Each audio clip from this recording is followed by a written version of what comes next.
それではこれよりワンヘルスの取り組み分科会を開始いたします。 Now we'd like to begin at the session on One Health, first steps for the overseas international organizations. The first speaker is from FAO Regional Office for Asia and the Pacific. The regional coordinator, Dr. Mary Joy Gordon-Silo, is going to speak to us.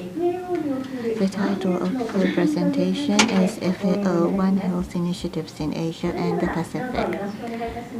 Please begin.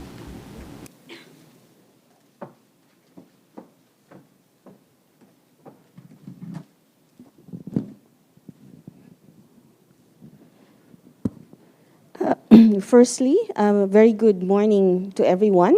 I am Mary Joy Gordon-Silio. I am from the FAO Regional Office for Asia and the Pacific. Today, I'll be talking about some of the FAO initiatives on One Health. There are so many activities, but what I will do is compress them according to themes. So I hope you will have an overview of what is being done at FAO.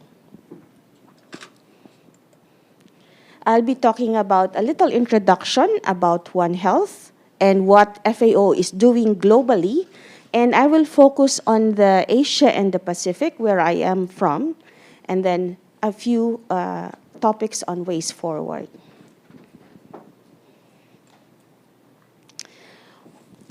One of the greatest challenges we face in Asia and the Pacific is balancing the needs of people, domestic animals, wildlife, biodiversity, and ecosystems in the face of limited natural resources and increasing global population and consumption.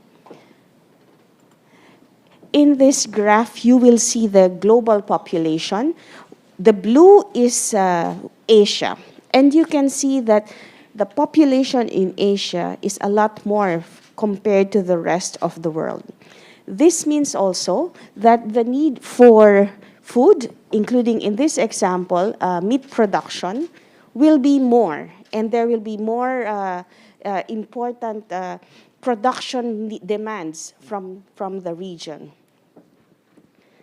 Is it okay to take my mask off? Is it okay to take my mask off? It's okay? It's okay. So I can see, I can talk better. Because of this demand, there are some challenges that comes with these huge demands. Meeting the global and regional demand for food while ensuring the health and function of agroecological systems pose a major challenge. You can imagine that because of the need for food, there is a habitat conversion to agriculture, and there is encroachment and loss of forests, wetlands, grasslands, biodiversity, and ecosystem services. Reduction of fresh water available in rivers, streams, lakes, wetlands, and groundwater supplies. Increased use of antimicrobials and pesticides and environmental contamination. Increased runoff, erosion, and pathogen redistribution. So with the more demand for food, there is a bigger demand for production, and it impacts our environment. Similarly, it also has impact on our biodiversity. As you can see here, the data shows that terrestrial species declined by 39% from 1970 to 2010. Freshwater species has an average decline of 76%, and marine species declined by 39%. Why does it matter? Biodiversity loss in disturbed, fragmented, or human-dominated landscape means certain species will proliferate. And with this proliferation, it can be likely that because they are the same species, transmission will be made easier because there is no species barrier in transmission of infection. Likewise, and as what we can see now, there is also challenge to health. This graph was prepared in 2017, and this was pre-COVID. So these projections we can now appreciate would be way bigger, the impact of zoonosis and of transmission of diseases in animals. So you can start with the Spanish flu, 500 million infected back in 1918, followed by H3N2, 200 million infected, HIV, H1N1, and then there's also Nipah, SARS, Ebola, MERS, H7N9, and now we also see that COVID also is possibly a spillover from animal infection. And as you can see, emerging diseases have quadrupled in the last century. Not only health we have an impact in health, it also has impact in the economy. And as you can see in this graph, some of the diseases are very costly. And you can see here the mode of transmission, the diseases, and the amount that it imposed in the economy. So it's not only a burden to health, it's also a burden to our economy. You can just imagine here, if we include COVID, how huge the economic burden is. So this is a real scenario. It's not hypothetical anymore, because we can see now the impact of the importance of this increased global population, disease transmission, and spread of these health issues. It also has an impact in risk management.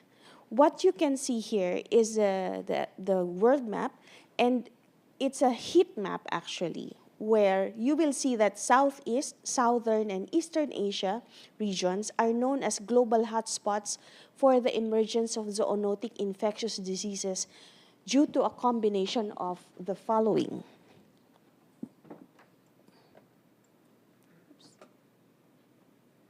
High human population density, high livestock density and production systems, wildlife abundance, high levels of land use change, deforestation, and habitat fragmentation. What might be interesting is that this circle here has more people than outside this circle. So the population that's concentrated in this area has more people than the rest of the world. And we can see the impact of having this as a high risk and as hotspots for emergence of infectious diseases. And as you can see, part of the circle is also Japan. Now, what does this tell us? This complexity requires a complex response. And addressing these challenges requires a One Health approach. Globally, this is now the global definition of One Health. One Health is an integrated, unifying approach that aims to sustainably balance and optimize the health of people, animals, and ecosystems. It recognizes the health of humans, domestic and wild animals, plants, and the wider environment, including ecosystems, which are closely linked and interdependent. So these are not viewed anymore as a single, siloed sector, but collaboration, coordination, communication, and capacity building working together is needed to achieve a unified health for everyone.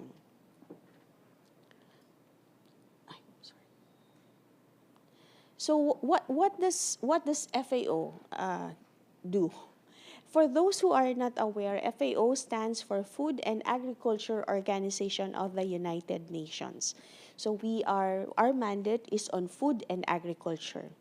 So you can just imagine that we have a very complex role and mandate, because we need to make sure that food and agriculture go together, that we do not have the impact we try to measure or reduce the risk to humans, to animals, and overall health, but be able to still produce sufficient food and healthy food for everyone. FAO promotes a One Health approach as part of agri-food system transformation for the health of people, animals, plants, and the environment. This involves a spectrum of actors and work on sustainable agriculture, animals, plant, forest, and aquaculture health, food safety, antimicrobial resistance, food security, nutrition, and livelihoods. So it's a broad coverage and broad responsibilities. Ensuring a One Health approach is essential for progress to anticipate, prevent, detect, and control diseases that spread between animals and humans. We need to tackle AMR, ensure food safety, prevent environment-related human and animal health threats, as well as combating many other challenges. So we're just not concerned about production. We're also, as a part of our One Health approach, we also need to be concerned of protecting humans, animals, plants, and the ecosystem. So a One Health approach is also critical for achieving the Sustainable Development Goals. And so we are one with this work. At the global level, so the headquarters of FAO is based in Rome, in Italy. What is FAO generally doing? These are broad themes, no? So FAO works to improve early warning systems on animal and plant pests and diseases, including zoonotic diseases, at the human-animal-plant environment interface. We focus on making sure that early warning system so that it does not spread, across countries. We're also working to strengthen biosecurity for pest and disease management in animals and plants, including zoonotic diseases, pests, and invasive alien species management. Biosecurity is an important aspect to prevent, not just manage diseases, but prevent before it happens. We also facilitate effective emergency preparedness and response. If it happens, people would know what to do. For anticipatory action and response to food chain emergencies, food safety issues, and other health events, the human, animal, plant, and environment interface. We also heighten AMR, or antimicrobial risk management, at national, regional, and global level by supporting One Health responses to AMR in the food and agriculture sector. And we also enhance One Health systems through strengthening contributions to One Health and biodiversity and its ecosystem services, environmental health, soil and land and water, food safety, and sustainability of agri-food systems. So the approach now is that not just about production, but also making sure that the related work on protecting this One Health areas are also protected. In the FAO RAP, or Regional Office for Asia and the Pacific, our office is in Bangkok, Thailand. This is the regional office of FAO in Asia.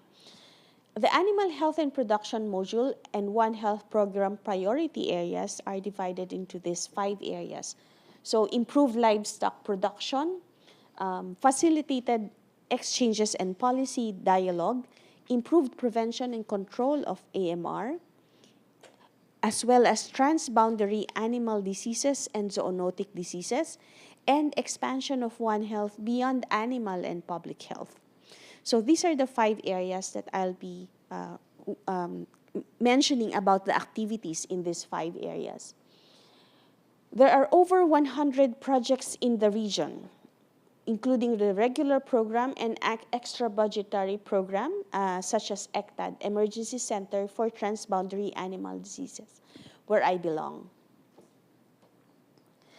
For improved livestock production, there are several initiatives, but part of the work is we're helping countries to be prepared to confront animal health threats that can jeopardize livelihood and food security of thousands of farmers and their family in Asia Pacific. And as an example, we're working to provide good animal health to reduce the need for antimicrobials and safeguard human health and livelihood and strengthen food security. So by working on improving livestock production, we are also in a way contributing to reducing risks for humans.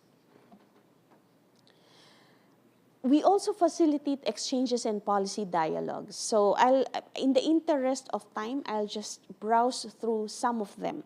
One is the Animal Production and Health Commission for Asia and the Pacific. This is the statutory body of FAO established in 1975, and the AFCA Secretariat is in RAP with 18 country members. So last week, they actually had their annual meeting for the first time since COVID. One thing I'd like to emphasize also in this area of work is our work with the tripartite. Now it's quadripartite because UNEP, the environment sector, is now involved. The tripartite is composed of FAO, now WOA, before previously OIE, and the World Health Organization. These are the three regional organizations that work to ensure One Health in the region. And you can see here, this is the regional representatives. They are the leaders of this organization in the region, FAO, OIE, WHO, and UNEP. They have signed the document, intention to collaborate. We have been collaborating from many years ago, and as you can see, this was the last face-to-face meeting in 2019. We have annual, now it's biannual, multi-sectoral workshop inviting human, animal, environmental sector to discuss issues in the region. During the pandemic, we still continued. We have regular meetings, including for World Antimicrobial Awareness Week celebration. There is a regional tripartite secretariat. Currently, it is with the WOA or OIE. UNEP has also joined, as you can see here.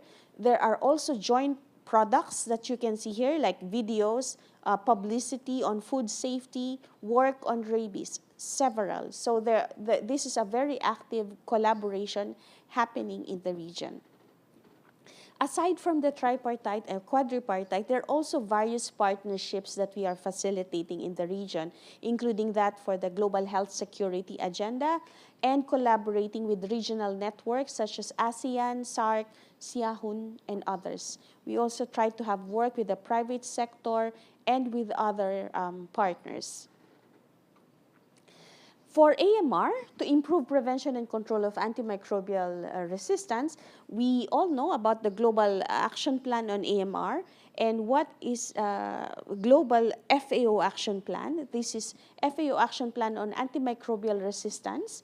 And what we have done is develop also a regional strategy for this. This has been recently updated for 2021 to 2025, and likewise, we are also updating our regional strategy. This is just to briefly show the different areas of work globally and regionally. So we follow the same work as with the Global Action Plan. There's awareness and engagement, surveillance and research, good practices, antimicrobial stewardship, governance, and these are the strategies in the region. We try to develop and implement tools and frameworks, provide training and support, facilitate coordination and partnerships, and enable sustained implementation for all these 5 pillars. This is to just show you that there are different projects working on AMR in the region, and as you can see, majority of them are One Health in nature. So these are the One Health. Codex Standard is another One Health. This is another One Health project. So it involves different sectors.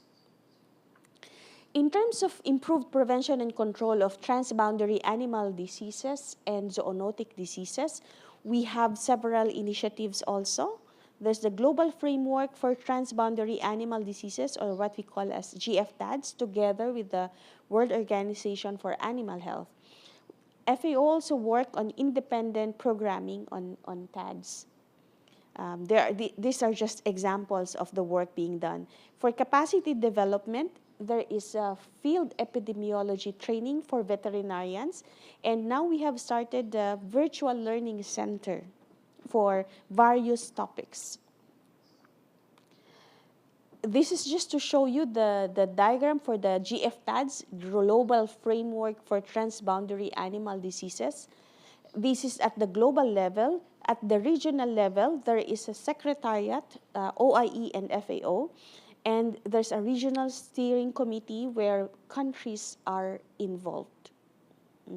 So you can see there's a regional advisory group, steering, a standing committee of experts, and regional steering committee. We also facilitate operationalization of regional and national One Health platforms and tools.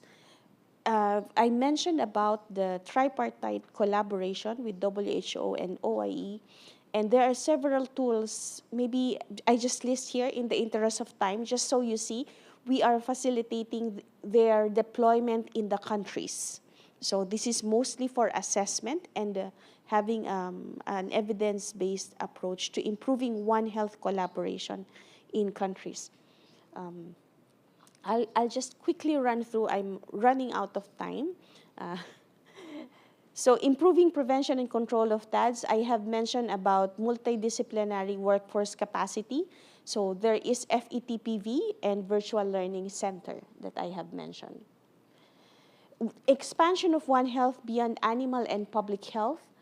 There's now a training course on One Health, and there's also Country One Health assessment tool.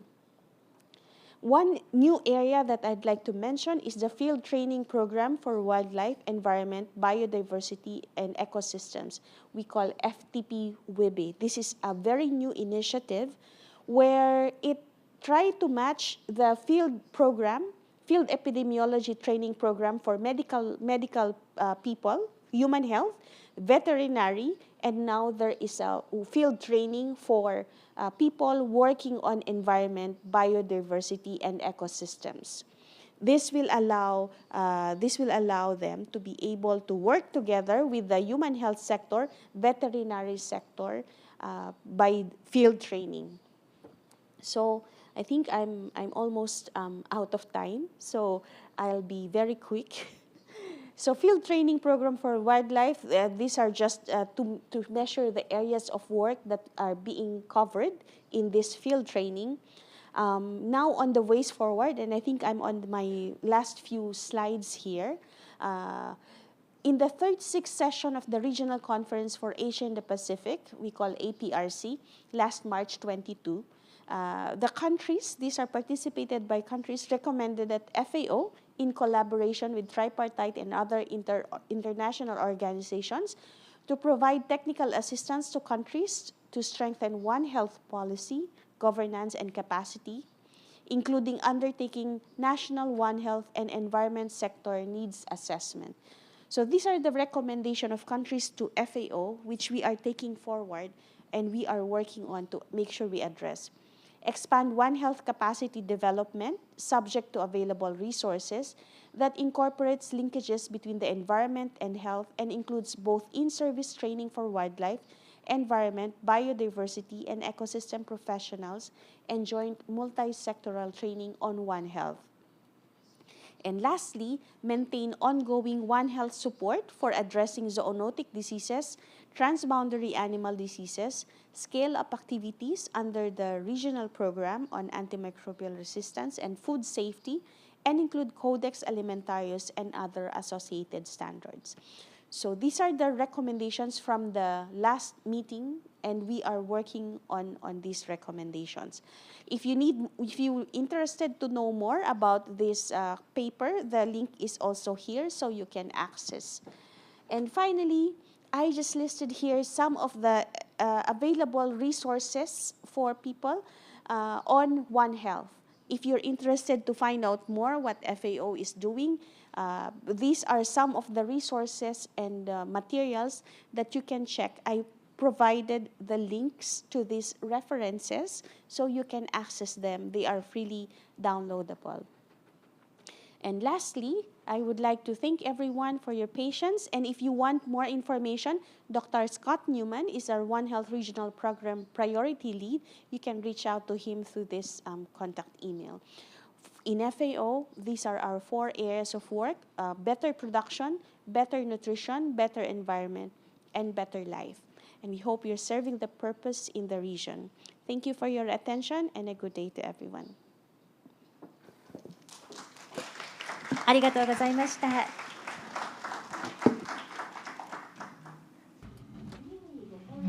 We'd like to move on to the next presentation. Dr. Benjamin Rocher is French National Research Institute for Sustainable Development. He is the research director. The title of this presentation is How Preventing Next Pandemics, the PRESOD Initiative.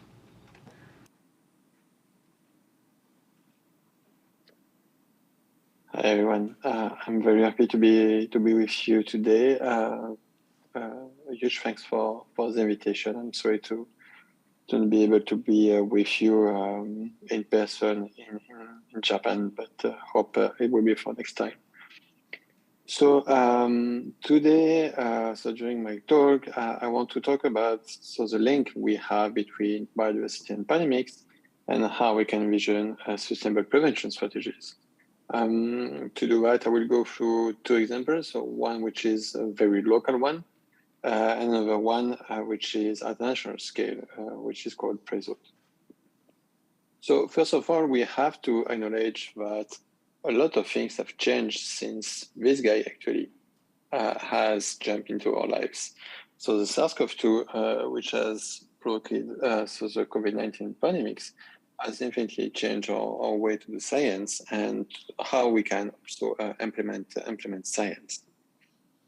And so, of course, SARS-CoV-2 is just the last example of this era of emergence.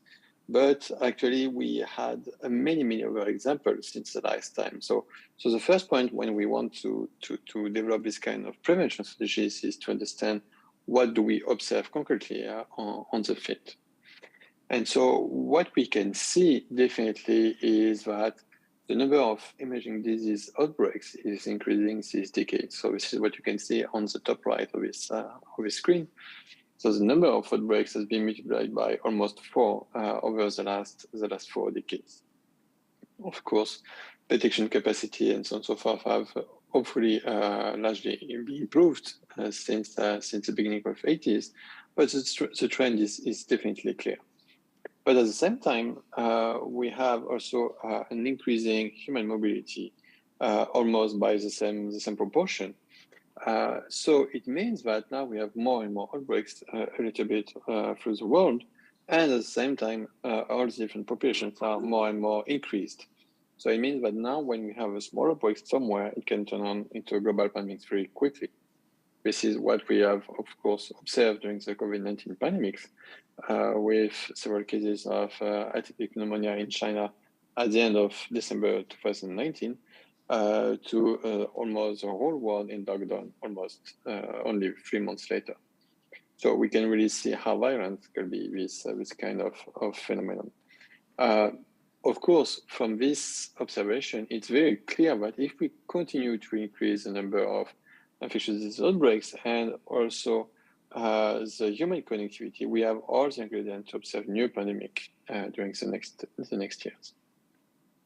So this is why what we call the era of emergence, as I said. So we have seen the last global pandemic with COVID-19, but we had a lot of alerts these last years with Zika, with West Nile, with Ebola, with avian flu, just more recently with monkeypox. So just to name a few. And it's always the same story. We always try to when we have an emergence, we try to control this emergence in some kind of emergency context. So if we want to change our way to deal with these kind of threats, if we want not to just be in reaction, but to try to prevent this kind of emergence, we have to understand how these emerging infections, what are these emerging infections? And when we look at these emerging infections, we can realize that the vast majority of them, 75%, are actually zoonoses, meaning that there are pathogens that are normally circulating only in animal population and that are jumping, what we call spilling over to human populations. So it's very important to understand that the outbreaks we record in human population are directly linked with the pathogens that are circulating in wildlife and in livestock. And so to have this kind of emergence, we have to go through a lot of different process. From the very beginning, it starts with the distribution of reservoir hosts by an increasing or decreasing of density of reservoir hosts that can impact the prevalence of pathogen in animals, so the infection intensity, how the pathogen can release from reservoir hosts, it can start to spread to another species, in this case humans, how humans can start to become exposed, what are the structural barriers, so the different kind of immunity that can be raised against this kind of pathogen and then start to become adapted for human-to-human transmission. Generally, so the classical approach is really to focus on the last stage of this process. So when the pathogens start to become adapted to human population and just at the beginning of the human-to-human transmission, of course, we have to be prepared to this kind of thing. This is what we call pandemic preparedness. But it could be also interesting and probably, and as we see, much more cost efficient and much more efficient just in terms of human lives that can be saved to develop what we can call primary prevention. So trying to not just focus on the last stage of this, on the last steps, of this process, but really at the early stage of this kind of pathogen spilling over. So trying to develop this kind of primary prevention to avoid, to decrease the likelihood that humans start to become exposed.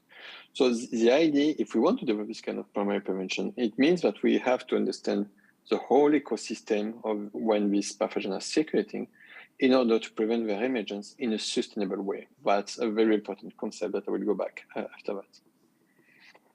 And so when we try to understand what are the reasons of pathogen emergence from wildlife, so the patterns are very clear and are generally linked to global changes and especially deforestation. It can be linked with biodiversity reduction through avoiding a potential dilution effect. I will come back on that in a minute. But also because deforestation is also putting human population more and more deeper into tropical forest, or even in a large biodiversity context, it can change also the contact pattern with human population. So it means that when we have deforestation, we have a reduction of biodiversity, which will generally lead to an increasing circulation of pathogen. And at the same time, humans are more exposed to wildlife, which is also more and more infected. So we have some kind of perfect cocktail to have this kind of emergence. Of course, it's too easy to say that we have to stop deforestation to prevent this kind of zoonosis emergence, because of course deforestation is strongly linked with economic growth to support agricultural development or even human expansion. So we can see that we have to find the good trade-off between some kind of biodiversity protection to decrease the likelihood of having zoonosis emergence, and at the same time we have also to consider the socioeconomic activities linked with the exploitation of biodiversity. So that's this kind of trade-off that we have to find, and we have to find also, we have to understand first, and then we have to find at a local way and international scale. So this is why I think from a scientific point of view, it's important to understand what we can envision, what kind of strategy we can envision. And so the big question behind that is, can we use biodiversity conservation as a prevention strategy against zoonosis emergence? So there's been a lot of work about what we call dilution effect. So the idea of the dilution effect is when you have a lot of animal species in an ecosystem, just a few of them are going to be able to transmit the pathogen, and the other ones won't be able to transmit this pathogen. This is, we call this host species poorly competent or even resistant to this pathogen. So when you reduce biodiversity, it means that you remove actually this resistant species, and so you have in your ecosystem just competent species that can transmit the pathogen. And so when you lose biodiversity, you have an increasing transmission of different pathogens. So it has been a very hot topic in the scientific community since the last 2 decades, and also with very contrasted results. So really depending on what is the indicator you are using to quantify the success of potential conservation strategies. Is it prevalence in humans? Is it prevalence in animals? Is it pathogen presence in the environment, and so on and so forth? So what we try to do with my colleague Audrey Arnal from France is to try to see what are the different kind of conservation strategies that can be envisioned at a local scale, like several small reserves, one big reserve, or different kind of intermediate strategy, and what can be the consequences of these conservation strategies on ecological communities from the ecosystem A, from the ecosystem B, and also for the community of pathogens. Because another point which is also important to consider is that when we focus just on one pathogen, it's going to be able to be transmitted by some species, but not by others. But when you took another pathogens, can be transmitted by other species, but not by the same one from the first pathogens. So we have really to consider some kind of community perspective for the animal species, but also for the pathogen species. And so without entering into too much detail, we have identified that it depends on a few very key parameters of the pathogen communities and the connectivity between the different host species. It depends if the pathogen can adapt rapidly as RNA viruses like coronaviruses, for instance, or if its adaptation is much slower, like from bacteria, for instance, like for Lyme disease. It depends also if the different communities are connected between them, with which strength, and on the different kind of species that can be targeted to be protected. One thing which is sure is that there is a lot of potential of using biodiversity conservation as a mean for zoonosis emergence prevention, but we need really to understand, to focus on pathogen communities and to really understand when we try to develop this kind of conservation strategies, we really need to consider the ecology of infectious disease into the conception, to the inception of these conservation strategies, because it could be a very interesting byproduct of biodiversity protection.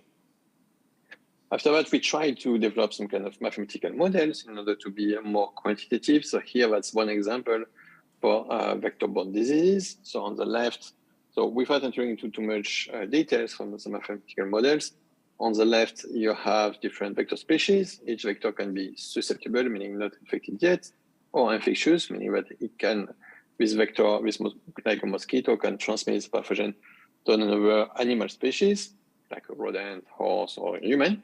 And on the right, you have what we call the reservoir species. And that's the same, excepting the same philosophy, excepting that reservoir species, which are generally vertebrate species, can also become recovered and then get becoming immune to this pathogen and not being able to be infected anymore. And so between the two, we have a matrix of contact between each pair of species to reflect all the different transmission patterns that we can have between vector and reservoir species. And so why vector-borne disease? It's because it's much easier actually for vector-borne species to have a good proxy for human exposure, because humans are getting bitten by vector species. And so when we look at the pathogen prevalence in vector community, that's a good proxy of the risk for human populations. So the interesting point with this dilution effect theory is to understand if this is something which is very general pattern, or if it's something which is just anecdotal and requires a very specific condition to work. And so here what we did is we took the model I've shown just before. We run millions of simulation. And so here you have the result of this of a subset of the simulation. Each dot represents a simulation with different number of vector and reservoir species. And broadly, what this figure means is, first, when you don't consider any kind of assumption, you should see a dilution effect, meaning that biodiversity is decreasing the transmission of pathogen in the vector population in 77% of the simulation. So just from a structural point of view, the dilution effect is definitely not anecdotal for vector-borne disease, and it's something which is pretty general. The second interesting point is to see what is the most important parameter to have a dilution effect. And so what we can see here is what we show is that to have a dilution effect, it's really dependent on the correlation between reservoir abundance and reservoir competence. Meaning that, so this is the x-axis you have on this figure. When you are close to 1, it means that the most abundant reservoir species are also the most abundant one. And so because when you lose biodiversity, you lose first, so the less abundant species, because they are less numerous, right? When you lose, so the less abundant species, it means that when you lose biodiversity, you will just have the most competent species that are able to transmit pathogens. That means that when you have a lot of biodiversity, you have less disease than when you have few biodiversity. If you go to the other direction of this x-axis, so towards -1, in this case, on the left part of this figure, it means that in this case, so the less abundant species are the most competent one. So it means that when you are, in this case, when you have a lot of biodiversity, you have the good species for the pathogen. And when you lose biodiversity, you lose this species. So in this case, you have what we call an amplification effect. And so when you have more biodiversity, you have more disease. So it's interesting because it really shows what is a key parameter to identify in which context we can have a dilution effect and in which context we can have an amplification effect. So that's just a few theoretical examples. I think I can talk during hours about this topic. But actually, as I said, it really depends on the local context. And so the first question I ask, can we use conservation biology as a tool for public health? Is probably not a good question. The good question is not, is it possible? Because we know that it is possible. But the good question is to understand what are the conditions in which this kind of win-win strategy can actually work. So the good question is not can it work? Is really more what are the conditions to make it working, and how we can combine this kind of prevention strategies with some kind of One Health surveillance.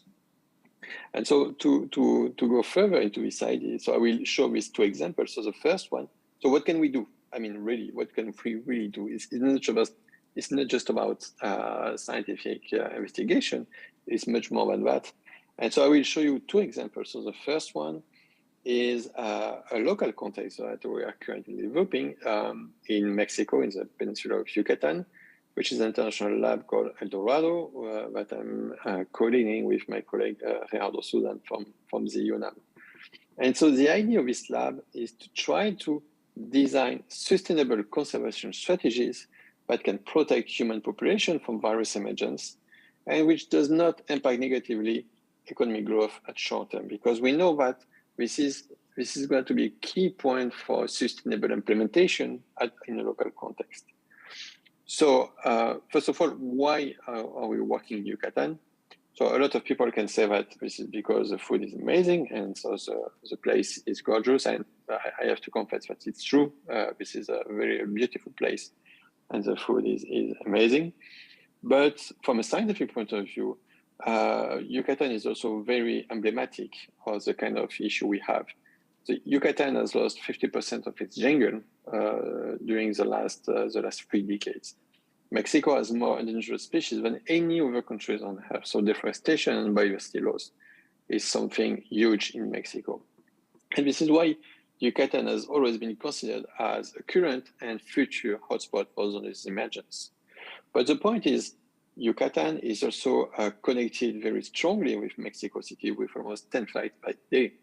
And Mexico City, with its 25 million inhabitants and 20 million people traveling through its international airport every year, Mexico City is considered and always been considered as one of the most plausible source of pandemics. So it means that what's going on in Yucatan is not just it's not just a concern for Yucatan, but it's also a concern from the whole Mexico and also for the world. And we have a lot of Yucatan cases through the world. And this is why we have this necessity to connect this local scale with international scale. I'm going to talk about that in a few minutes. So what we're doing in Yucatan is, so this is an ecological peninsula with a lot of different kind of deforestation, of conservation strategies, and so on and so forth. So we are monitoring 12 sites through this peninsula. And in each site, so we try to characterize pathogen circulation in wildlife, which could be on coronaviruses, flaviviruses, and hantaviruses, in mosquito, rodents, bats, birds. And of course, we try also to characterize pathogen exposure in humans living close to the different sites we are sampling. Then we try to understand the anthropological factors that can translate pathogen circulation in wildlife to pathogen exposure in humans. And then we will try to develop sophisticated mathematical model to identify the best and the most plausible scenario for the management of Yucatan, to make of Yucatan the first territory in the world where we have implemented a One Health prevention strategy. But what we are doing in Yucatan is not just about a scientific project. We really try to construct an ecosystem to implement the research we are doing. So, of course, we are working with the scientific community to produce the most robust science that we can. We also try to do capacity building at a local, but also at an international scale, especially with Costa Rica, Haiti, and Guatemala. We also try to train the next generation of Mexican students and Mexican researchers. So we are developing an international One Health master with the vet school in Lyon, in France. We also try to connect with local communities and indigenous people through an NGO that we have created called Cal and Cab, which aims to develop education programs with the different schools through the peninsula, directly towards the kids and also with their teachers. And we are also connected with the health and political authorities in the peninsula of Yucatan, so with the state of Yucatan, the state of Campeche, Quintana Roo, and also the federal government of Mexico. And so the idea is really to try to develop the best science we do, to train the researchers, to connect with local population in order to really have implemented change at a local scale. And so we're starting to build some kind of trust relationship with all these different actors. And so, for instance, the federal government of Mexico has been the first one to join an international initiative which shares the same goals than us, called PRESOD. And this is what I'm going to talk about right now. So PRESOD stands for Preventing Zoonotic Disease Emergence, and it has been officially launched at the One Planet Summit in January 2021 by the President of France, Emmanuel Macron.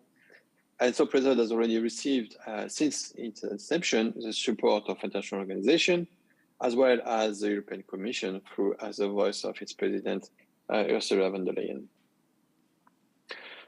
So PREZOD is really focusing on the first stage of zoonosis emergence. So we are not focusing when we start to have human-to-human transmission, when we have to implement non-pharmaceutical intervention to develop vaccine therapies and so on and so forth. So PREZOD has really two main priorities.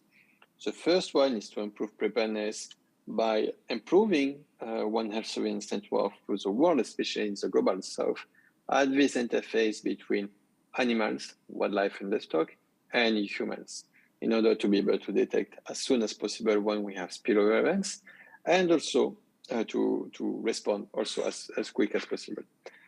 And we aim also, so the second priority is really to develop prevention strategies, meaning trying to understand how we can envision ecosystem management strategies that may be able to reduce pathogen circulation in ecosystem, and so to decrease the likelihood of spilling over to human population. And so to do that, we want, of course, to develop the scientific knowledge that we are missing, but we also want to engage all the different actors through the world. And this is why we are trying to co-design this initiative with all the different actors. So the overall ambition of PREZOD, which is, we know, quite ambitious, is to work with countries and other One Health initiative to prevent animal pandemics while ensuring the food security and livelihoods of the poorest communities. So the objective is that the international initiative PREZOD aims to provide a framework for implementing and coordinating research projects, surveillance network and operational projects to maximize their impact. It's also a collaborative platform for sharing knowledge from past, current, and future projects on this topic. And it's going to be also a resource center for decision makers in order to enable the implementation of public policies aimed at reducing the risk of emergence of zoonotic infectious diseases. So PREZOD is structured for 5 different pillars or challenge. So the first one is to understand the zoonotic risk and what are the activities that are shaping this risk. So the second one is to really reduce this risk, so implement co-designing solution to develop prevention strategies in order to reduce this risk. The third one is to make stronger early warning system, so especially at this interface between animal and humans. The fourth one, which looks a bit technical, but which is dramatically important, is to improve data interoperability between different kind of systems, because here we are talking about data from animal health, human health, environmental health, and so also recorded at different time scale, spatial scale, and so on and so forth. And so the fifth challenge is to try to engage all these different actors through a co-design approach.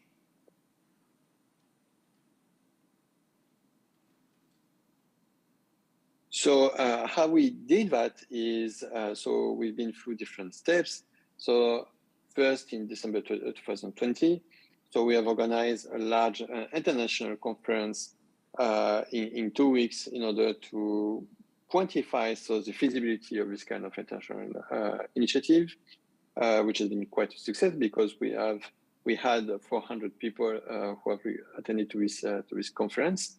Then the initiative has been launched in January 2021, and then we have developed a co-design workshop in 11 regions across the world to identify all different research gaps at a regional scale, operational needs, and so on and so forth.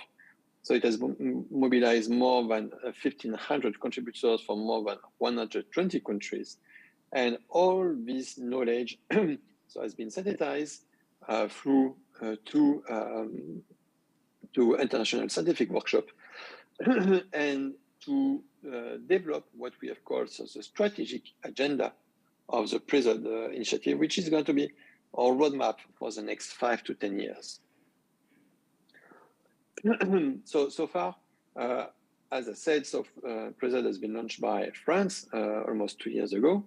And by today, now we have the support of 15 governments through the world, as well as more than 180 institutions which have signed the declaration of support to PRESOD initiative. So all the members, so we had our first General Assembly on October 11th, when we have adopted the international governance. So all the members will be able to run for election for the steering committee and so on and so forth. And so we're going to send the strategic agenda for its adoption by the next couple of weeks. So of course, if you're interested to join the PRESOD initiative, you just have to sign the declaration of support. We ask for no financial contribution, and this is not legally binding. This is just to be connected with the rest of the PRESOD members in order to move forward all together.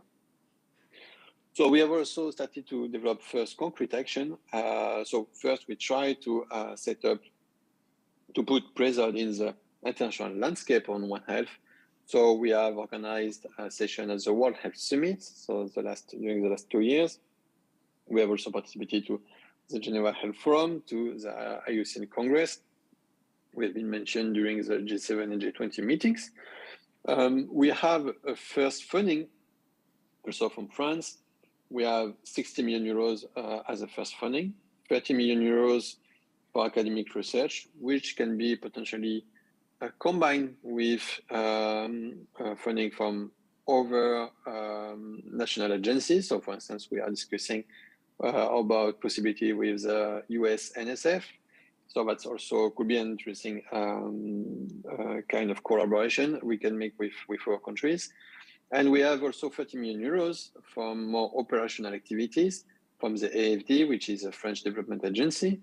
So we are starting our activities, our first activities, so next month normally, in 5 countries. So in Senegal, Cameroon, Guinea, Madagascar, and Cambodia. So for 10 million euros.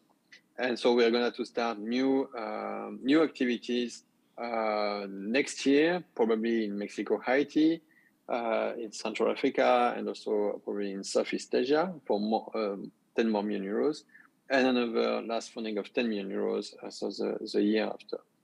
So this funding, so the goal of this funding is to develop some kind of success story on pilot sites to show that prevention strategies are possible, and after to connect with other funders to try to develop other kind of approach on this pilot site, or to try to scale up our first results at a much broader scales. And finally, the last action we developed is with the World Health Organization. So we are we have launched a call for applications, and so we're going to start this working group next month about a working group between WHO and PRESOD to identify a quantitative indicator for quantifying the risk of zoonosis emergence. Because the problem with prevention is, by definition, we avoid something to happen. And so it's very hard to find a funder agenda. And so to do that, we do think that it's important to quantify how much we have reduced the risk. And so to quantify this risk reduction, we need quantitative indicators as we have for climate change or biodiversity loss. So the goal of this group, which is going to be chaired by Maja Van Kerkhove from WHO and myself from PRESOD, is really to gather 20 international experts and to identify by the next year one or a set of simple indicators that could be helpful to quantify the efficiency of these prevention strategies. I thank you for your attention. Of course, I remain available for if any question by email. Thank you so much. ありがとうございました。 Thank you very much. Next, we are going to have a session about initiatives taken by municipal government. First, the presenter is Mr. Yoshito Tanaka, Fukuoka Institute of Health and Environmental Sciences.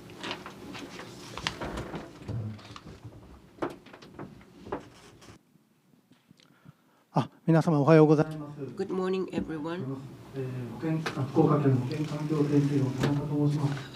Fukuoka Institute of Health and Environmental Sciences, I'm Yoshito Tanaka. First of all, I would like to say thank you very much for all the people for giving me to present what we do here in our institute. And then the title of my talk is One Health Approach of FIHES. Yeah, this is the topics I would like to cover. Perhaps you may not know well about that place, FIHES. So I would like to just give you the overview, outline of this institute. And then next, One Health Approach to date, current One Health Approach, and for the future. First, here, this is about our Health and Environmental Science Institute. So here we are now having, we are now in the session of initiatives taken by municipal government. So that means we are working under the auspice of the Fukuoka Prefecture. And in the case of environment and human, that it's a field or disciplines we want to cover, and we are now a part of the administrative structure of this Fukuoka Prefecture. So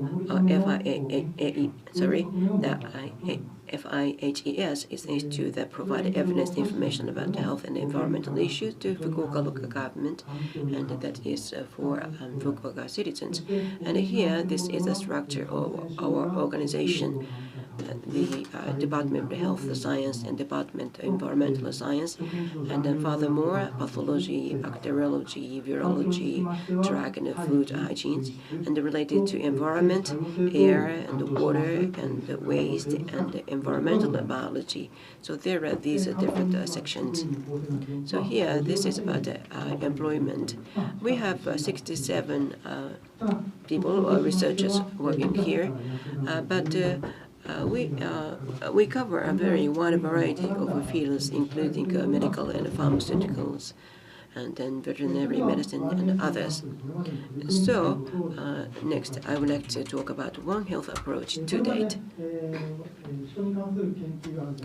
So humans, that is the main subject for us to study, but in addition to that, such as monitoring the carriage of pathogens in pets and drug resistance of pathogens in pets, and SFTS, antibody in wild animals, and survey of habitat conditions of ticks in Fukuoka prefectures, and ticks, development judgment tools of ticks with AI. That is quite interesting, I believe. And then some other just pathogens in sewage as well. And then I would like to pick up one of them here. This is about monitoring the carriage of pathogens in pets. We did some survey in dogs and cats who were just taken to animal hospitals. Particularly, we focused on FAVA, Canimosus, some special pathogens. And here, this is the result: 72.3% of dogs and 55.3% of cats. They are found as a carrier of this C. canimosus. And when you look at the antibiotic resistance against this bacteria, there seems to be some penicillin resistance you can find in this species. And here, this is about the SFTS. 21 wild boars, and then 8 deers were just surveyed in order to know the percentage of antibody of SFTS. So 3 out of 21 of wild boars and 1 out of 8 deers. And we are still just continuing this survey. The next one is about the ticks, because ticks is a kind of a media of pathogen transmission of pathogens. Mountainside and foothillside and urban sides, yes, the areas we checked is quite limited. However,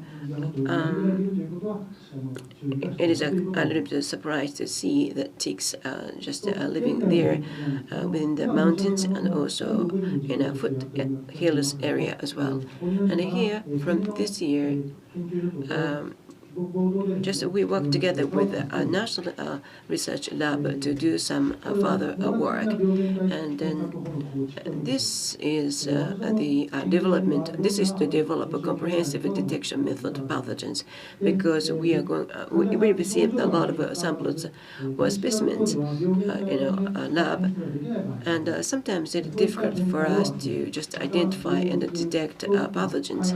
So what we want to do is to develop the quite comprehensive, sophisticated machine or analysis machine, and then more comprehensive than the PCR. So even without any specific targeting, we would like to just detect and try to, and hopefully identify the pathogens. And if we can detect something special, then perhaps we need to move on to develop further analysis tools. And next one is about the development of environmental DNA technique for One Health approach.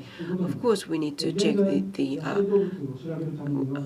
wild animals as well. And in order to do that, at the present moment, the specialists need to go inside the mountains and then take or collect samples from wild animals. But we believe that there may be some DNA samples of these wild animals in the streams or rivers or lakes as well. So by taking the water sample from them, it may be possible to detect or monitor DNA of wild animals. And we've found that that is true. We can find some DNA samples from these streams. Actually, we did that for wild boar. And this is about the promotion system.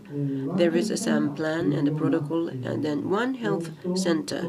That is one of our ideas. That is to just check or just cover the health of people, animals, and ecosystem comprehensively. So our research lab probably are going to move to Myanmar City, perhaps 5 years from now, and human and animals and ecosystem. We would like to just select out the optimal or appropriate target and focus our resources on them. So my presentation was maybe a little bit quick, but that's all from me. Thank you very much. Thank you.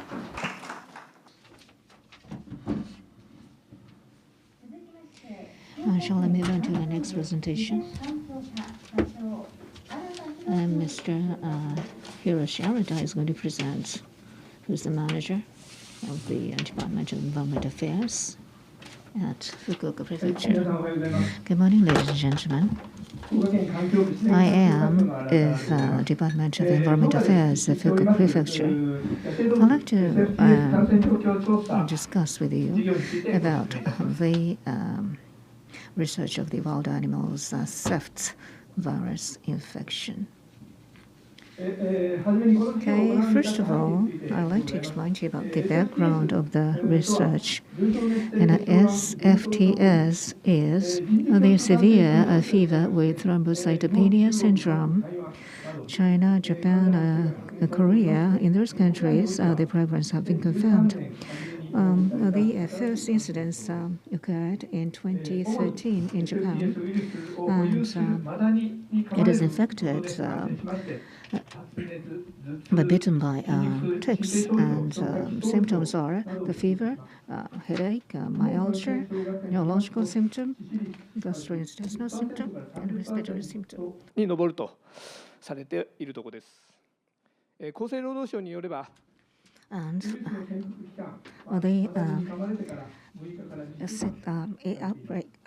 the symptoms start to emerge after 6 days after bitten by ticks, and the older people who are dead by this infection is over 50 years old.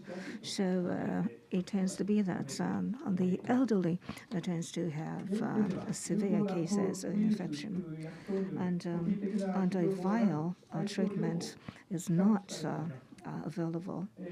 So a symptomatic treatment is only the option, and a number of cases have been reported in the Western Japan, and recently, the 70 to 100 cases that they reported in Japan. In our prefecture, after 2022, there is a report of 26 cases, and really have to prevent further prevalence.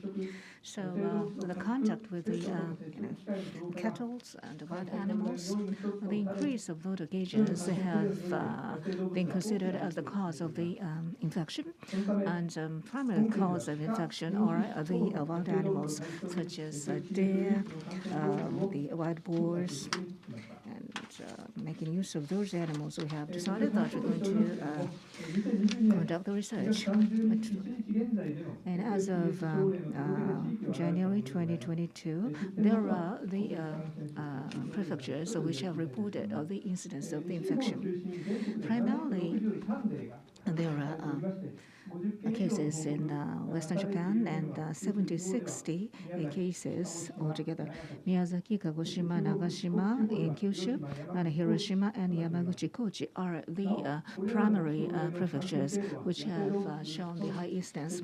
And those cases were not limited with the contact of the wild animals.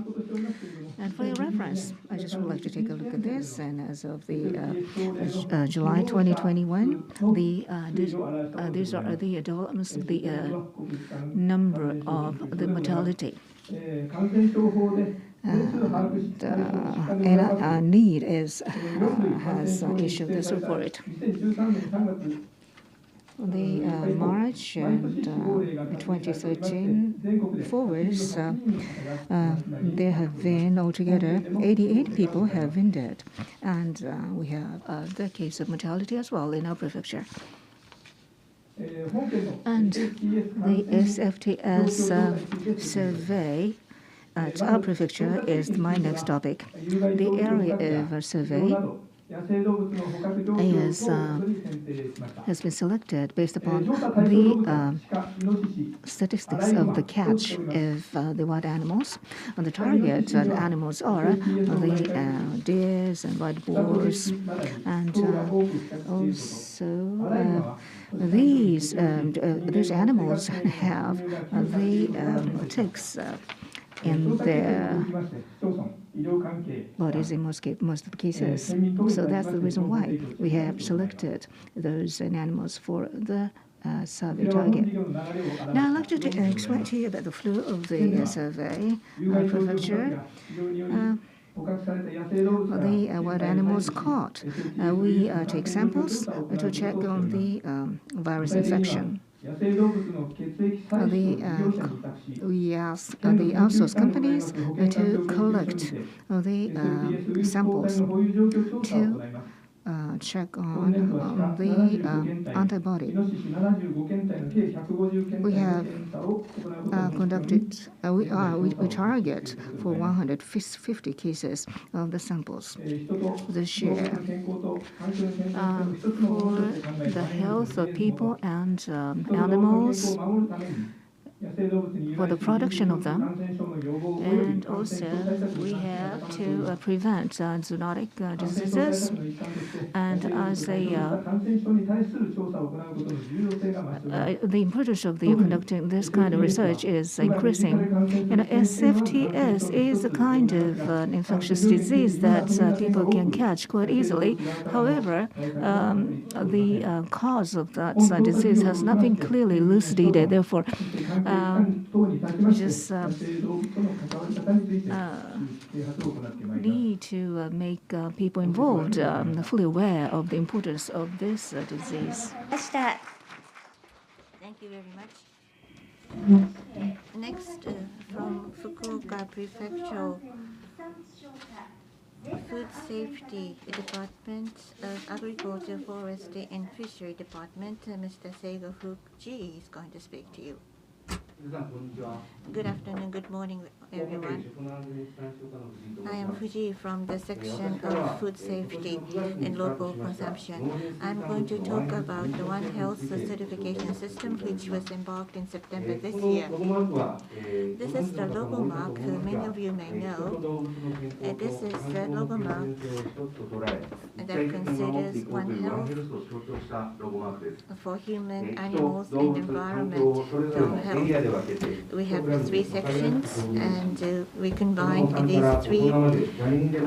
This, I believe, is very easy even for the children and also elderly people to understand. And we have graded colors to say that they are interconnected.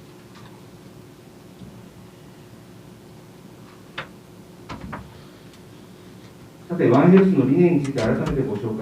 me go through the philosophy of One Health. The health of humans, animals, and the health of the environment are interdependent, strongly impacting each other in ecosystem.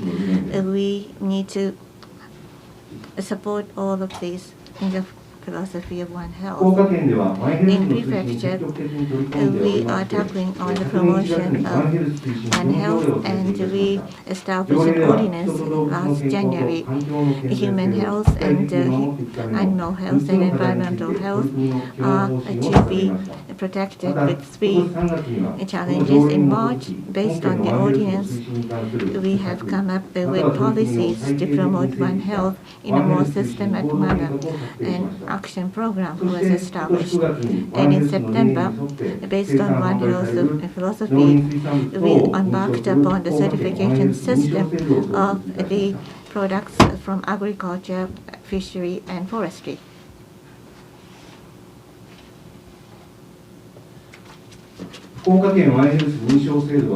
One Health certification system in Fukuoka is to certify the products based on One Health. It's the first of its kind in Japan. Through this system, we want to promote the philosophy of One Health to the citizens, and we hope that this will also lead to a better food safety and lead to a local consumption of the products with the certified logo mark. One Health certification system is a part of the initiatives of food safety and food security. More than 2 levels have to be satisfied, and applicants can apply through the dedicated website for the certification.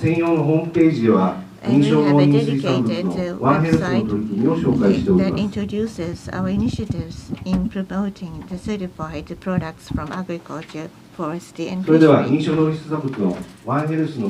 Let me give you some of the examples. This product is the number 2 of production volume in Japan. This is called Amao strawberry. In case of Amao, we use a particular beehives, and we have a particular use of the natural enemy insects to protect the environment. We also use a particular compost, and we also have a strong fan to enhance the air conditioning efficiency, leading to less impact on global warming. We provide these strawberries to school meals, and we also educate children based on what we produce. In Kyushu, this Hakata chicken is for the 5th consecutive years #1 in terms of shipment, and we make a particular net to prevent the inclusion of the pathogens. We also reduce the number of days to be used for the additives to prevent AMR. We also have a recipe session to promote the use of this food. And finally, we are #1 in terms of this production. This is a particular sea bream. We have a set of the closed session. We manage the resources so that we can preserve the ecosystem. We also preserve the tidal flat and the seabeds. So for our products in Fukuoka, based on the One Health philosophy, various initiatives are underway. We hope to continue educating the consumers about these ideas we have for the concept of One Health. The product with this certified logo mark is produced in cells based on the philosophy of One Health. And you can use this QR code to reach to the dedicated website for One Health certification. When you go shopping, if you find this logo mark, please try and have an access to this.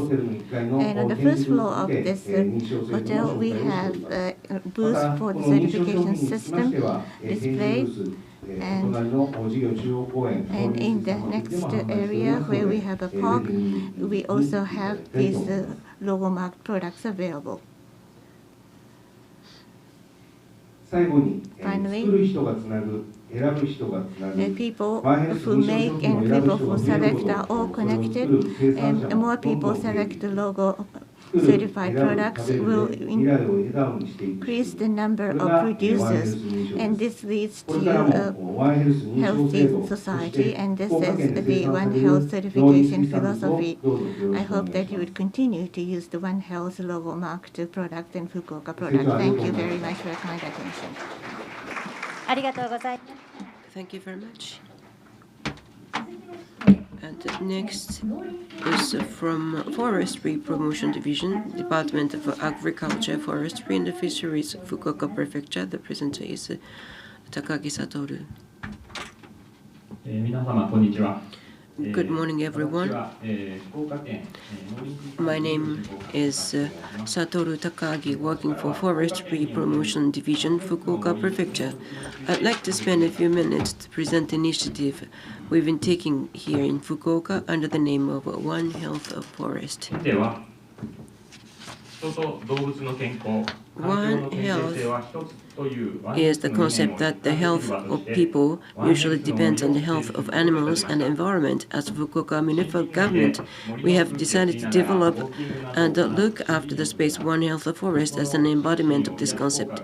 The air in the forest is clean and fresh. Walking is one of the fun that people may have in the forest. The forest offers a therapeutic environment for us both physically and mentally, as proven with the scientific evidence.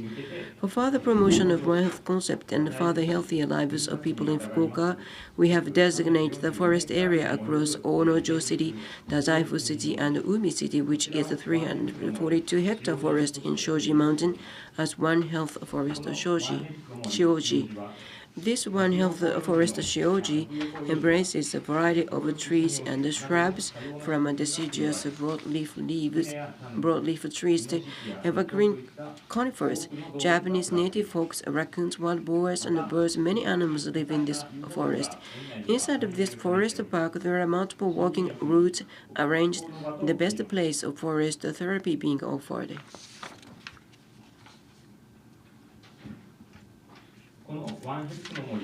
There are three appealing points of this One Health Forest Shioji I'd like to emphasize here. The first is its location and accessibility. This forest is in location near major cities of Fukuoka Prefecture. It is near Fukuoka Airport and easy to access even from outside Japan. The second point is One Health Tour we organized in this forest. And we can and we will. And this offers people to feel and experience One Health themselves in the forest. And the third one is a therapeutic effect of this One Health Forest tour. Scientific evidence shows forest therapy is good for health, as it offers a stress-free environment and the lessons of frustration that people may have in their day-to-day lives. I'd like to explain in detail one by one. This forest park, by the name of One Health Forest Shioji, is approximately 342 hectares in total area, 50 times as large as PayPay Dome that is just next to this conference venue. There are multiple endangered species of plant and living things that are very rarely found in urban areas. The forest is quite diverse in its fauna and flora. But it is still very accessible. About a 30-minute highway drive from the downtown of Fukuoka City and only 20 minutes drive from Fukuoka Airport. At the foot of this mountain park, there are other well-recognized sites such as Dazaifu Tenmangu and the Kyushu National Museum. Tourists can easily make a stopover to this place when they come to Fukuoka. And using this One Health Forest Shioji, we have started to organize One Health tour from this year. We train specialists of this forest and One Health. These One Health guides will walk people through the forest while lecturing them. We, Fukuoka government, have built One Health Forest Museum to increase the awareness and knowledge of this One Health forest. And this One Health Forest Shioji is a very enriched forest of diversity.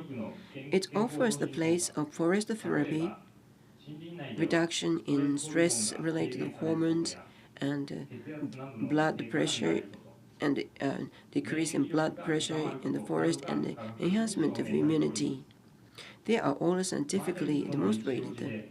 People can make themselves healthier by staying stress-free in One Health Forest Shioji and experience One Health.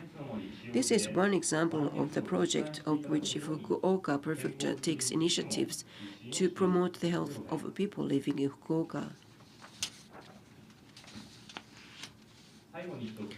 To add some more information, lastly, in this location of this One Health Forest Shioji, there used to be a big castle built in about 1,350 years ago. The remains of this old castle is designated as a special historic site by Japanese national government. This place is part of Japanese heritage, together with the remains of Dazaifu Office of Government and other cultural properties nearby. Have you heard of the Battle of Hakusui no War, a battle which broke out in Asuka era? Students may learn it in the subject of history at school. In that battle, Japan made a crushing defeat in Korean Peninsula, and it decided to build a big fort castle on the top of the mountain under the leadership of Emperor Tenji in case of an attack from Tang Dynasty of China. The cultural properties of those ancient periods may be another attraction in this forest park, which may interest people. Which we are looking forward to seeing people come to this one forest Shioji full of One Health experiences and attractions. So thank you very much. Shall I move on to the next presentation? We're going to have Masaki Miyazaki, the Manager of Welfare for Persons with Disabilities Division. Good afternoon, ladies and gentlemen. I am Miyazaki, the Manager of Welfare for Persons with Disabilities Division. I'd like to talk about the animal therapy for children with disabilities.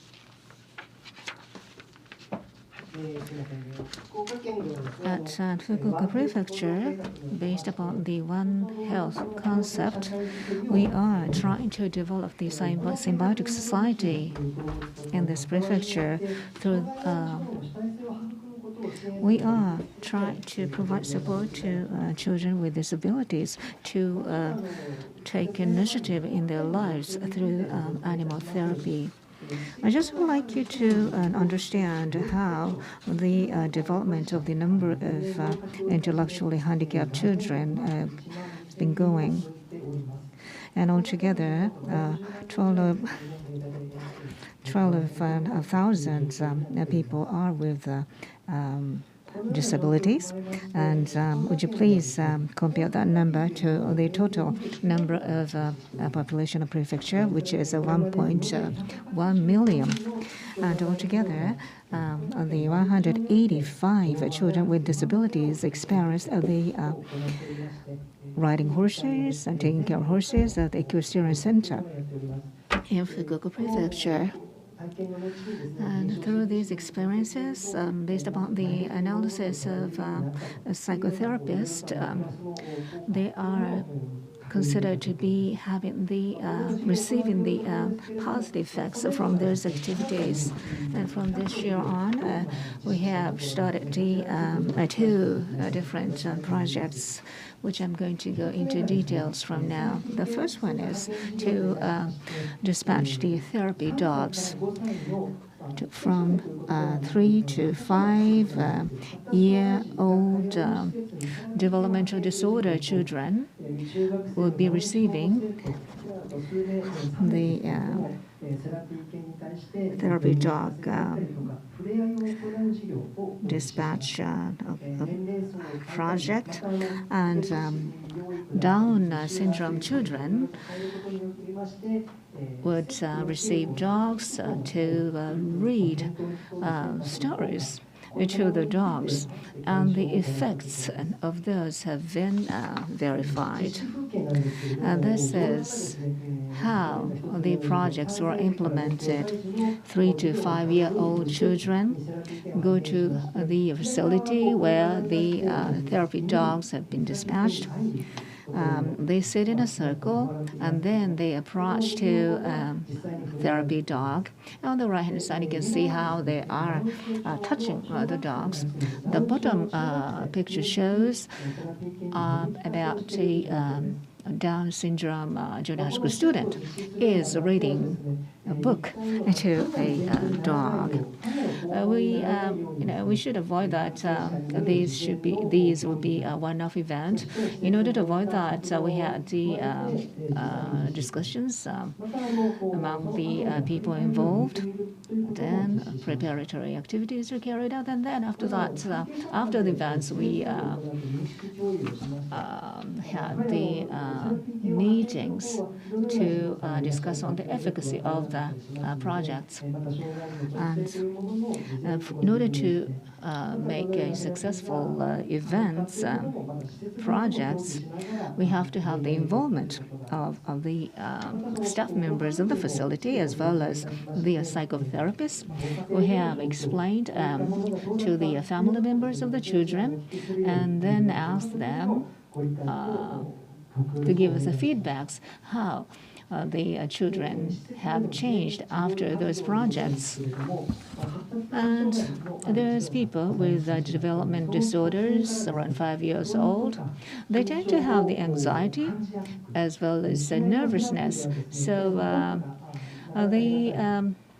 certain therapies will not provide them good effects. So we collaborated with the therapy dog organizations, and we show those children the pictures of the dogs beforehand. And but they are actually looking at the calendar to let them understand when the dogs are coming, what day the dogs is coming, to stimulate their interest. And also after the project, after the event, we try to talk to those children how they felt when the dog came. And we took steps. We don't make them see dog all of a sudden. We made sure that the children would gain the sense of fulfillment after the event. And another event is about Down syndrome children reading a book to a dog. Quite often they receive orders and injunctions, but reading a book and brushing a dog, for those activities, they have to take initiatives which made them feel fulfilled. The participants are relaxed, and they were able to spend a lot of time with dogs. These are the inputs from the specialists. Now, many of them said that children were gaining the initiatives themselves. Now let me summate. Well, by conducting therapy dogs, the desirable behaviors were encouraged among the children, and I think we have been able to make these good results through the good preparations. Thank you. I'd like to thank all those people who have been involved, and for the future, based upon the experiences, I hope that we're going to further propagate those activities. Thank you very much for your kind attention. And then, in a private sector, is going to have a more detailed explanation about the therapy dog projects. I just hope that you're going to listen to that presentation as well. Thank you very much. Thank you very much. Next, from Fukuoka Prefecture Government, Physical Education, Sports, Health and Division, Education Promotion Department, Mr. Osamu Kaita is going to speak to you.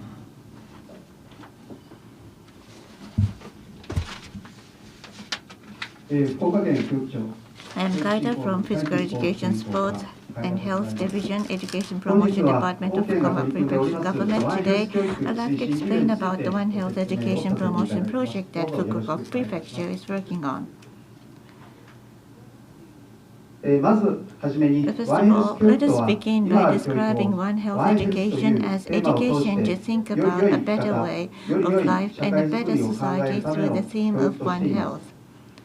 On the screen, we show that we expect our students to be like through One Health Education. We hope to nurture students who are able to solve problems, collaborate with others, and evaluate their past actions while considering human health, animal health, and environmental conservation as one. In order to nurture such students, the Prefectural Board of Education has been implementing the One Health Education Promotion Project since 2021. The 5 main contents of the project are as shown below.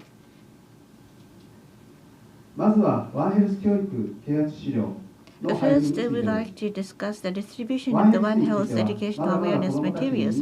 One Health is still not well known among children. For this reason, we have been distributing the leaflet shown below since last year as an opportunity for children to learn what One Health is. This year, the leaflet is distributed to 4th grade elementary school students, 1st grade junior high school students, 1st grade high school students, and newly hired teachers and staff.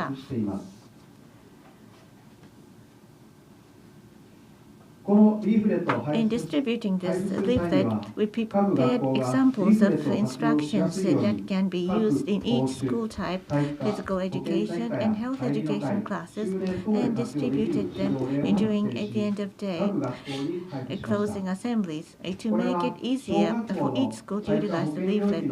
This is an example of instruction in health area of physical education at elementary school. The leaflet is designed to be easy for teachers to explain by showing the parts of the leaflet that can be utilized. For high school students, the leaflet provides an example of instruction at the end of the day in which students can independently identify issues from the 6 points of One Health and think about what they might be able to tackle on their own. There are some notes on leaflet distribution. Next, I'd like to talk about the One Health education materials. In promoting One Health education, we have decided to start with the high school level because of its specialized and intellectually advanced contents. The teaching materials presented here are to be used as supplementary reading materials by the cooperating schools in conducting their research. The material consists of a theory section that conveys the importance of One Health and a practice section that discusses how to put One Health into practice. Preparations are underway to actually use these materials for One Health education starting in fiscal 2023 at all senior high schools in the prefecture. Next, I'd like to discuss the One Health Education Promotion Committee. This committee is composed of academic experts and related persons, and this year, in particular, the committee is discussing the dissemination of the practices of the schools cooperating in the research to other schools. In addition, in order to expand One Health to students in the prefecture, we are also discussing the use of places related to One Health in the prefecture and collaboration with private organizations such as NPOs. Next, I'd like to talk about practical research conducted at cooperating schools. Starting in fiscal 2021, 10 high schools in the prefecture were designated as research partner schools in order to implement model education utilizing the One Health educational materials I explained earlier. The cooperating schools implemented the One Health education program, including practices in subject areas and independent activities by students based on the characteristics of the schools. Now, here are the cooperating schools that actually conducted the study. 8 are prefecture schools and 2 are private high schools. The cooperating schools are implementing One Health education in science, geography, history, civics, health and physical education, agriculture, industry, and general inquiry time. For more information on specific practices, panels created by each school are displayed at the poster session, so we hope you will take a look at them afterwards. In addition, we are taking various opportunities to have our research partner schools present their practices. This afternoon, students from Yame Agricultural High School and Karate High School will be presenting at the FAVA conference. Please take a look at their presentations as well. Next is about training session for instructors on One Health education. In order to implement One Health education in high schools in the prefecture, we are planning to hold a workshop on December 14 to present case studies to cooperative schools and a lecture on One Health education.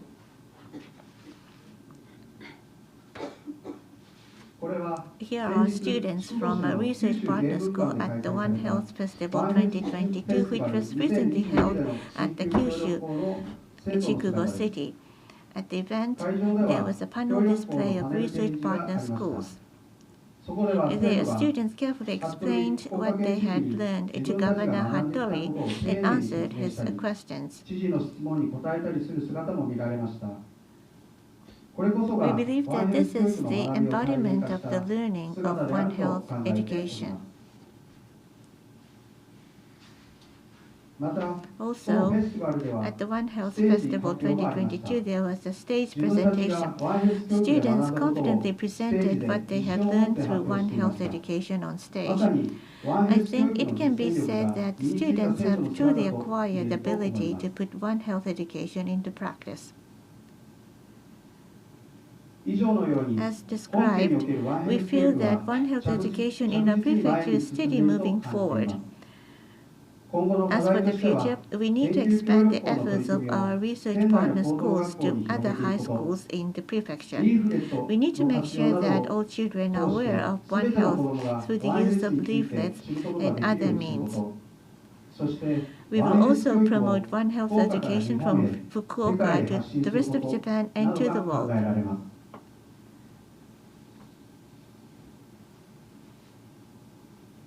The basis of One Health is to cherish life. As a leading prefecture in One Health education, we will further promote One Health education so that all students in the prefecture can learn about One Health, deepen their understanding of One Health, and acquire the qualities and ability to practice One Health for themselves. This is the end of my presentation. Thank you very much. Thank you very much. Next, from Myanmar City Planning and Promotion General Affairs Division. The presenter is Mr. Katsuyuki Kimura. The title is Myanmar City's One Health Approach. So, Mr. Kimura, the floor is now yours. Good morning, everyone. My name is Kimura. I'm working for Myanmar City. My presentation is the last in this session. So with the title, Myanmar City's One Health Approach, I would like to just introduce what we do as a Myanmar City government, particularly for the goal of One Health approach.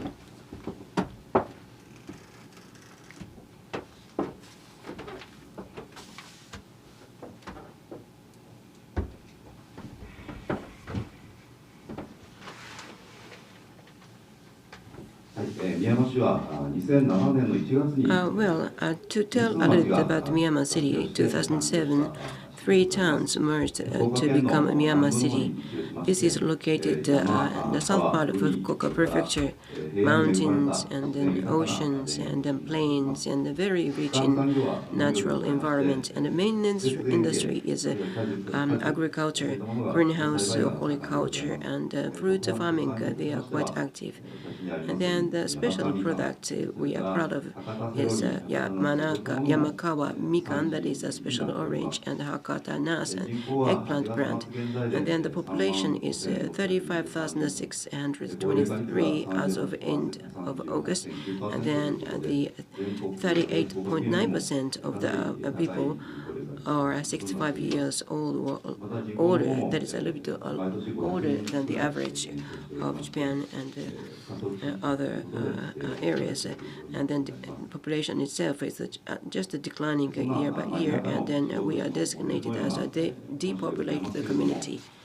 So this is quite a local city. However, there is something we are ahead of other cities that we can be proud of. And from 2013, and particularly, we would like to just make the best use of geological advantages and then try to do something to just improve the protection of the environment and energy generation and consumption. And then 2021, we just passed a resolution of One Health Promotion Basic Ordinance, and that is quite that there are many things in common with One Health approach by Fukuoka Prefecture and our city. So for the first time in Japan, we have just announced the declaration of One Health as Myanmar City. So let's move on to the One Health approach by Myanmar City. The first approach is the protection of the environment. Particularly, we focus on the climate change or global warming. And Myanmar City have prepared an action plan against the global warming twice. And based on that, we have been promoting the local generation, local consumption of energy, and also recycling sustainable community development. And the first, that is about energy policies. And the right-hand side, that is the picture of Myanmar power generation. That is a 5,000 kilowatt scale mega solar center. And we have a very rich sunshine, and then that need to be just used for any reason. So we just established a special purpose company together with private sectors to start generate renewable energy. And then the 2015, we just set up a cooperation named the Myanmar Smart Energy, because from the following year, particularly in April, the energy generation and retail that were going to be just deregulated. So based on that, we did that. And so that means from a Myanmar power plant or local or household or solar panel energy generation, we just purchase electricity from these different sites and retail the electricity to other people as well. And then the profit would be just used for the improvement of people's lives in the community. And then another one is recyclable or sustainable community. Particularly the food waste or kitchen waste or human waste. We just set a biomass fermentation or a power generation center using the methane fermentation using food waste and human waste and others. And 2018, yes, we have just we opened a biomass center roof run over Myanmar City. That is a biomass methane power generation. Actually, this biomass center was built in an old or closed school that is named Yamakawa Nambu Elementary School, and we just remodeled the buildings as well so that people can use the space as a cafe or remote office and others. Refrain, that is a French word, but that is a refrain in English, so that means using the closed school, and then we try to just recycle the food waste and then other human waste, and I think this name is quite suitable to this kind of a facility. And here, these are some examples of impact, positive effects of just food waste recycling. First, we just decide to just handle or do with the food waste, not burning, but fermentation process, and that is quite good to reduce the CO2 emission, 2,000 tons per year. And then also biogas power generation, that is another impact. And then that is 40% of energy used for this facility itself. And then the food waste that contains water in about 80%. So by reducing this kind of a water-rich food waste, we can just reduce the cost of the burning or garbage incineration. And also from roof ram power generation plant, we can just produce or obtain the liquid fertilizer. And as a result of that, the actual cost of chemical fertilizer can be reduced to 1/10. And then also the cafe and others, we can offer some special or community special space or communication space to the citizens by renovating these buildings of the old school. But however, the biggest impact is the reduction of burnable or incinerable garbages, and then plastic and the paper PET bottle and the paper aluminum and the steels. And actually, we ask the citizens to separate all the different types of garbages to 27 categories, and that is quite helpful to just pick out recyclable materials. And in 2012, actually, the burnable garbage was 10,249 tons. However, after the start of roof run operation in 2019, that was reduced to 40%, and that is 5,854 tons. So about 2,000 tons CO2 reduction, that is what we could achieve, and that is a very good, helpful to control the global warming. And then another one is liquid fertilizer. Well, that is a bio-fertilizer, and that is another positive effect. And then we just put the special brand name Minorun to this bio-fertilizer, and then that is just offered to the farmers and household free of charge. By using this liquid or bio-fertilizer, there is no need to use the chemical fertilizer anymore. So, for example, farmers can just reduce the cost of chemical fertilizer by factor 10. And this kind of a fertilizer liquid one is very safe and friendly to the environment, and then that is of a very high value, and that is quite effective to just promote our agricultural industry as well. And after just setting up this kind of a roof run, we have receiving the visits of these many people from India and Africa and Malaysia, even from overseas as well. And as I said before, the old school buildings, and we just remodel them to be able to be used as a cafe or a restaurant or some other remote office. So a lot of the people, much more people just come to this place thanks to the construction of bioenergy or renewable energy power plant reform. And 2020,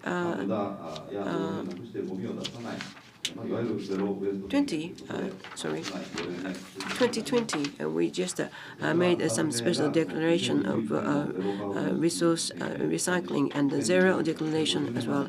And by 2050, we would like to just reach that zero carbon. So our Myanmar city is a zero carbon city that is declared well. And we are now doing our best to realize these kind of activities furthermore. Okay, the next One Health approach, we are trying to develop the symbiotic society. I'd like to touch upon the regional cats and animal welfare promotion. I think you are already aware that there are the cats, stray cats issue without guardians. Not to terminate cats and stray cats, try to embrace them as the cherry cats. We have been supporting the starlight operation for those stray cats. We catch stray cats and give the starlight operation and release. While they are anesthetized, we cut the tip of a ear, and that shape of the ear becomes like a cherry petal.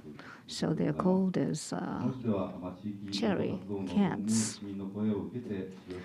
And obsolete garbage plants are utilized for the sterile operation and leased free of charge, and the Animal Fund Hospital, Myanmar, had been opened. They receive around 400 cats per month from 27 municipalities to provide the sterilized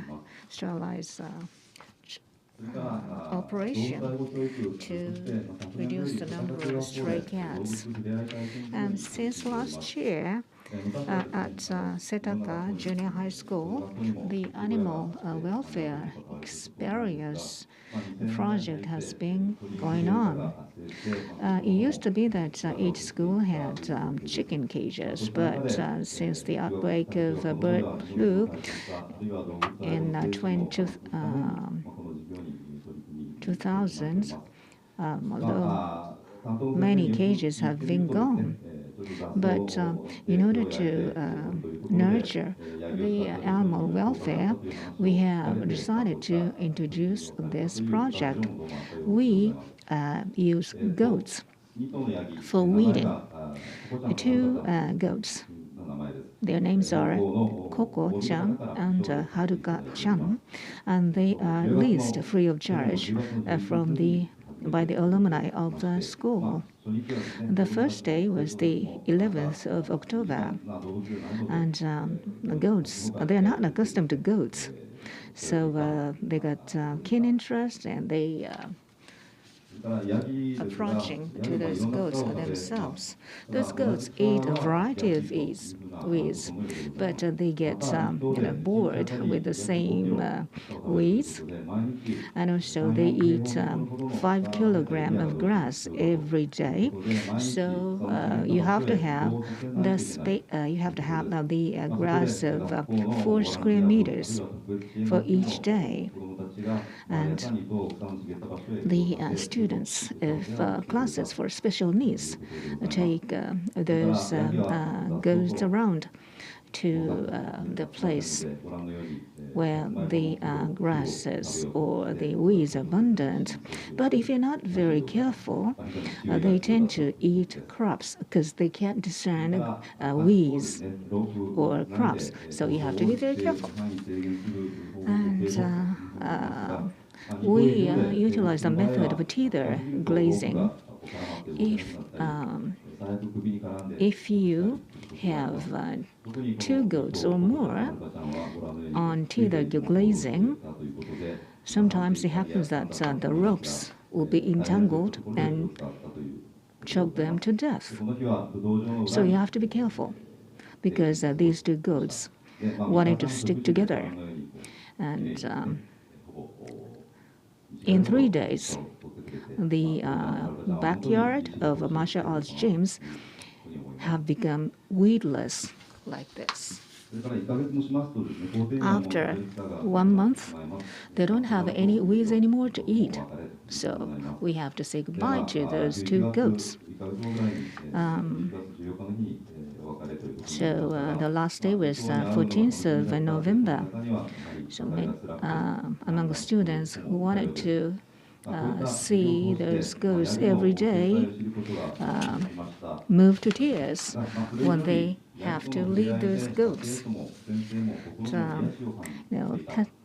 The contacts with those goats, the students, the teachers felt the emotional healing, and also through goats, the opportunities of contact between students and teachers have increased, and also the mood of the school itself has become much better. I think they have received great presents by these 2 goats. And this year again, the school has 2 cats, and they are giving them great smiles at their school. Now I'd like to move on to explain to you about the Myanmar City's One Health approach. The third one is the One Health infrastructure development. And you can see the banners like this in the city, on the building of city halls. And also we have the articles about the project. And this issue is from December last year to depict on the feeding experience to goats by students. And on the 1st of October, the new building, comprehensive civic center Myanmar was opened, and the Citizens Festival is planned for this coming 26th and 27th of November, where the parents and children can experience One Health. One Health experience booth will be open for 2 days. Hope that you will experience yourselves by visiting this festival. These are the photos of the Health and Environment Fair held at another place in June. And to promote the One Health education, at the Education Board of the city, we have formed the One Health Education Promotion Project team so that One Health will become a part of the curricula of the school education. This school, elementary school, has been designated for research to connect One Health with other subjects such as environment and physical education. And the report is going to be presented next year. And if it turns out to be successful, this One Health project or One Health program will be placed placed in the education curricula. And Mr. Shibata, who is going to talk about the One Health Creates, Shibata of One Health Creates was invited to the OA Elementary School to give lecture on One Health education. Now, I'd like to talk about another topic. We used to have the College of Healthcare Management in the city, and we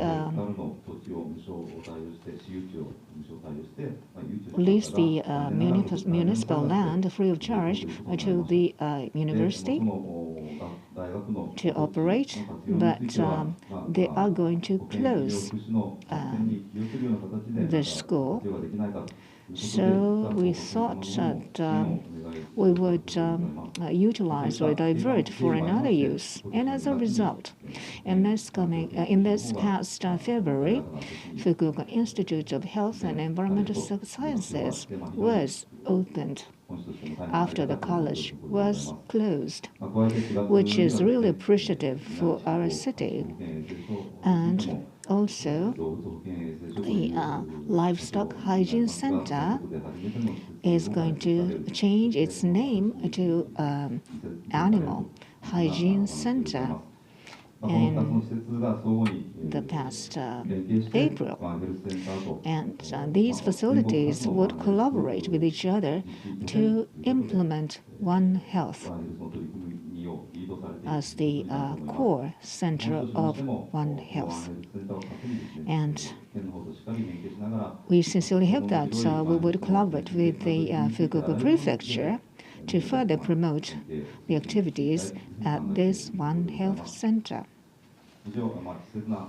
I have explained to you about our activities regarding One Health. Well, not the energy, local consumption or local production of the energy is the project that we have started with, separate from One Health. But the One Health is to protect the health and the environment for both the humans and animals. So all the projects, I believe, are based upon the One Health concept. And we are in a turbulent time, both in and outside Japan. But first in Japan, we have set up the ordinance of One Health here in Fukuoka Prefecture, and Miyama City has established the One Health Center. So I hope that we'll be able to further disseminate the information and also the successful cases as well as examples to the rest of the cities in Japan. Thank you very much for your kind attention. ありがとうございます。 Thank you very much.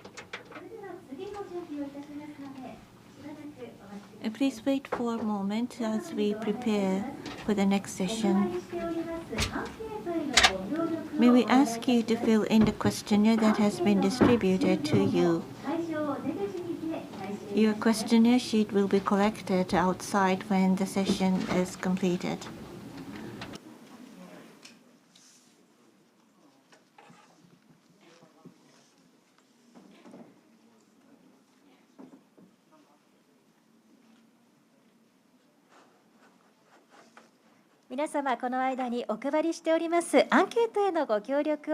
Please fill in the questionnaire if you have time. Thank you.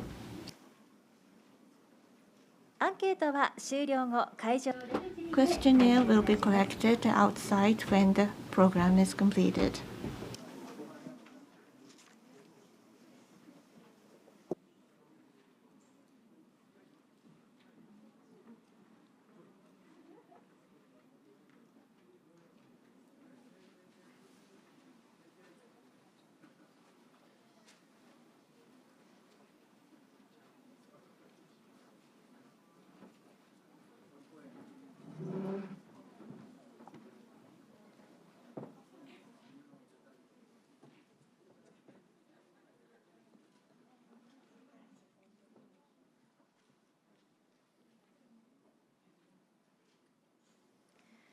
それではこれより Now we'd like to begin the non-government organization related activities.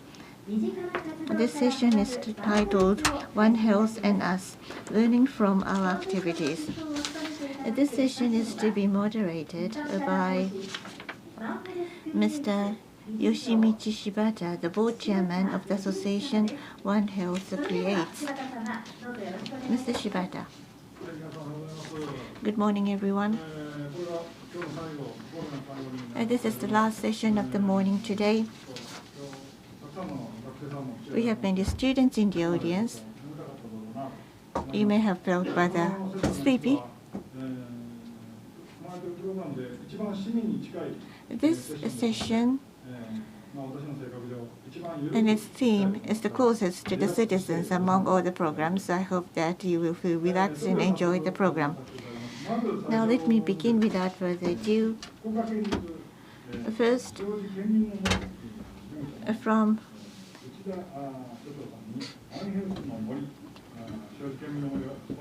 Kenminomori Forest Management Office of Prefecture, Mr. Naito, please.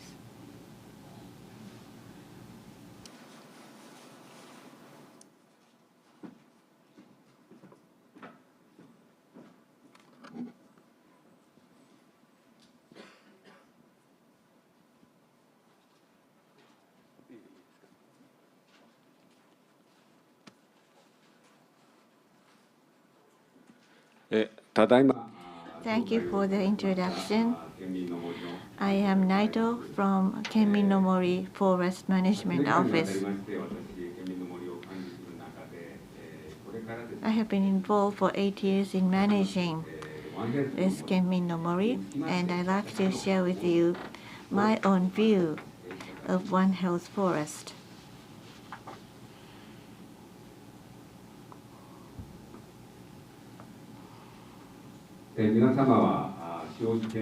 Have you ever heard of Shioji Prefecture Forest? Please see the slide. About 90% of the dark green area is Mount Shioji. You have Dazaifu Tenmangu Shrine to the south, Dazaifu Interchange, Onojo and Kasuga cities in the Fukuoka metropolitan areas to the west, and you have Umi Town and Kasuya County to the north. The area is surrounded by urban areas, making it an independent environment. To the east, the area is separated from the Homan and Mikoriyama mountain ranges by the Chikushino-Koga line. This is one of the reasons why there has been less damage from deer, which have been increasing in recent years. The prefecture forest is in the light green color. It covers an area of about 340 hectares, which is equivalent to about 50 Fukuoka Dome.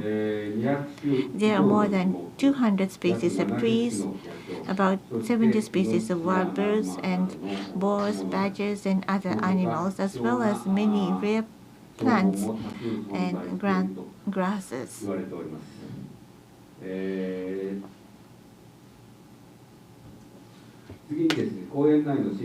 The forest in the park is broadly classified into artificial forests planted by humans and natural forests that grew naturally. Most of the planted forests in green is cedar and cypress forests, and some are broadleaf planted forests in pink colors. Among natural forests, evergreen broad-leaved forests of Japanese cypress and oak, which grow naturally in Kyushu, are shown in orange and beige in color. Many deciduous broad-leaved forests such as Konara oak and Yobu oak due to the past logging. In addition, there are also bamboo forests and grassland, and the park's forests are quite diverse. In managing this park, I have been hoping to shorten the distance between people and forests, and to have the citizens feel closer to the forest and realize the benefits.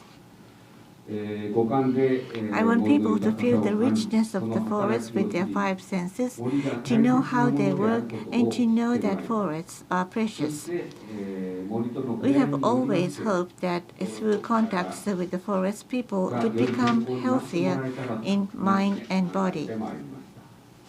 What kind of forests are comfortable for people to walk in? I have tried to think about this in my own way. In the past, Japanese Satoyama were bright and friendly forests where firewood, charcoal, compost, and other materials were collected from the hills behind the houses. Kunikina Doppo, a great writer of the Meiji era, described the beauty of these forests in his novel Musashino. Although the novel was written in an old-fashioned style and was difficult to understand, I could tell how deeply the author loved the Satoyama and wooded areas in Musashino. Behind the thatched houses in the picture, it is a wooded area as shown in the illustration on the right. It seems that there were countless paths that did not lead to the backwoods, no matter where they were followed. On this path, which leads back to human village, where one can walk in peace, white smoke rises in the distance as people prepare for dinner. Such is the bright forest where one can feel the presence of people. In the midst of it, life abounds with various plants, flowers, insects, and wild birds, while no beasts seem to have been nearby. Now, what is going on in the Satoyama today? Since there's no need to go into the forest, both the backwoods and the hills have become rough and integrated. Beasts are often invading human settlements, as is often reported in the news.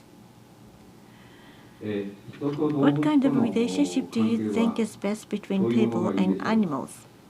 The left photo is heartwarming, and we are physically and psychologically close to our pet animals. Then, how about the photo on the right with a wild animal? Feeding, as you can see, is a very dangerous act. Even if you think you have become friends with them, they are still wild animals, and the risk of injury, ticks, and infections is very high. It is important to keep an appropriate distance between people and animals depending on what kind of animals they are.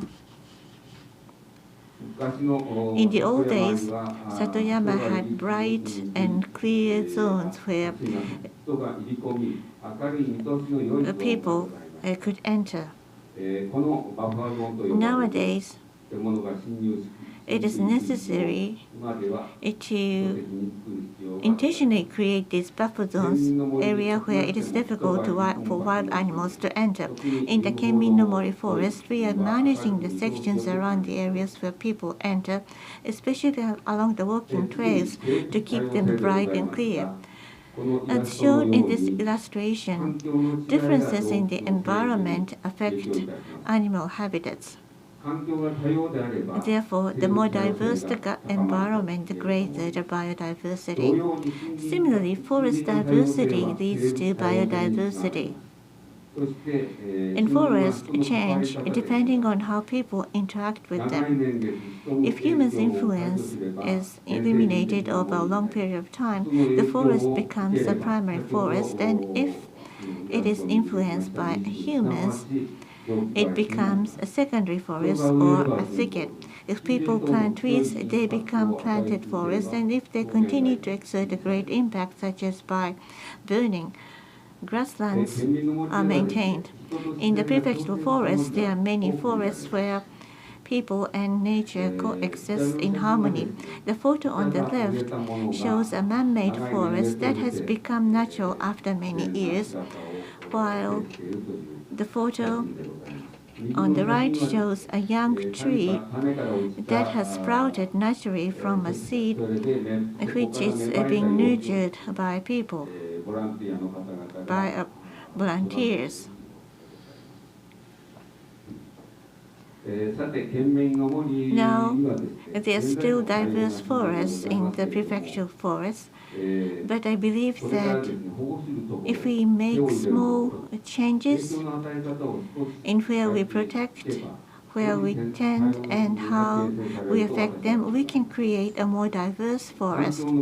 Environmental health is a difficult issue, but I believe that this diversity is important.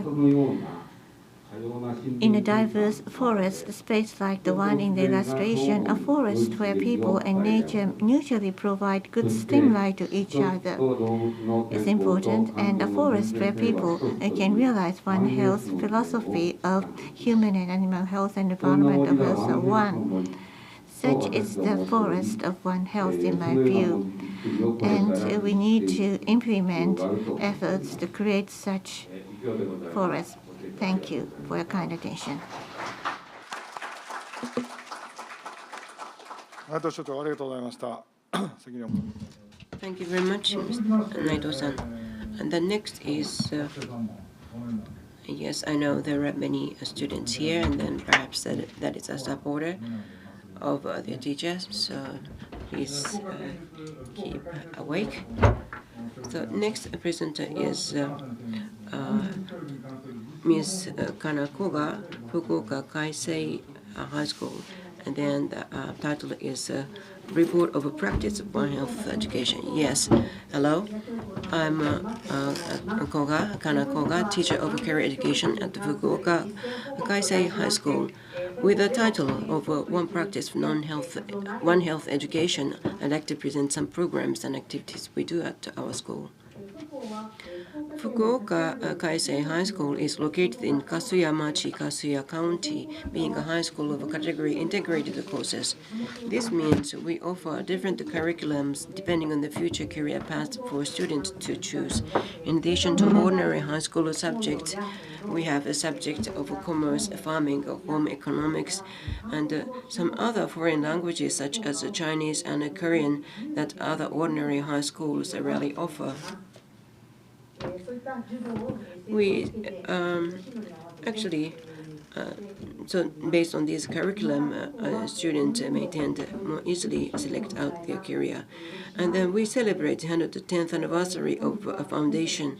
So we are a school of long history as well. One Health Education is one of our unique educational programs, and we have at Kaisei. I'm going to introduce how we practice that in this presentation. Kaisei respect each and every student. We offer subject courses in an integrated structure, educate and support students to learn and follow the careers as they hope. And then in order to help students to have a vision of their own future based on the knowledge of occupations and working ethics, we prepare a course of industrial society and humans for junior students and a comprehensive study for sophomore and senior students. From September last year, as Kaisei is designated as a research school for education of One Health promotion by Fukuoka Municipal Government, One Health is taken as part of this curriculum, Industrial Society and Humans and Comprehensive Society. The first year, from September 2021, students learn the concept and the implications of One Health in the first and the second year course. In the second year, 2022, they do the same, but in combination with the school events for the sophomores and in the form of teamwork project for the seniors. Junior students are still at the stage to learn what One Health is. As a special event of this year, we invited the Mr. Shibata of One Health creates to have a seminar lecture for all sophomores and 53 One Health project team members of senior students and their instructors.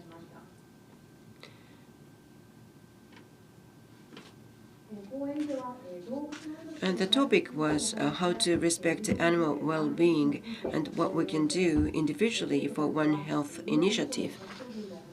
So the treatment of shelter dogs and cats, and then the regulations, the rules, students could learn this kind of thing. And I would like to just explain furthermore.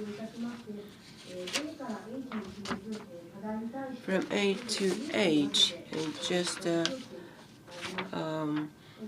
we have this kind of just different themes, and then the group session for presentation that is conducted as well.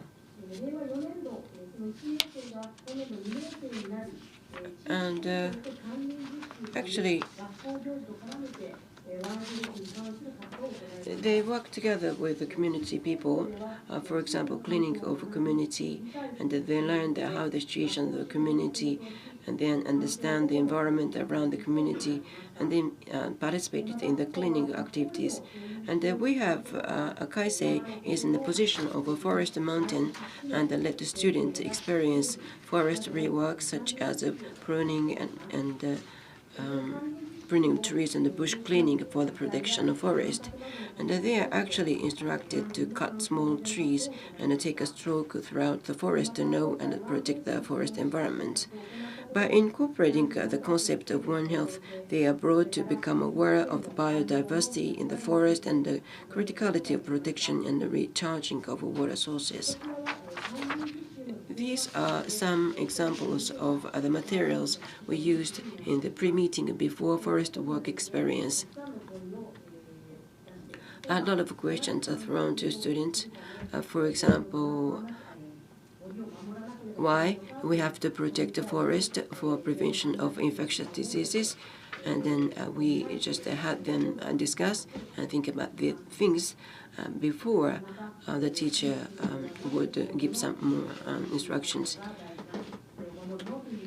And also, why agriculture and the forestry, why they have to just respect and then take care of these industries as well, and that is another question. So this is some part of the PowerPoint slide. And this one is taken from the website of the Ministry of Agriculture, Forestry. And then this one is some examples how to just cut the trees. Actually, the specialist is explaining how to do that to the students.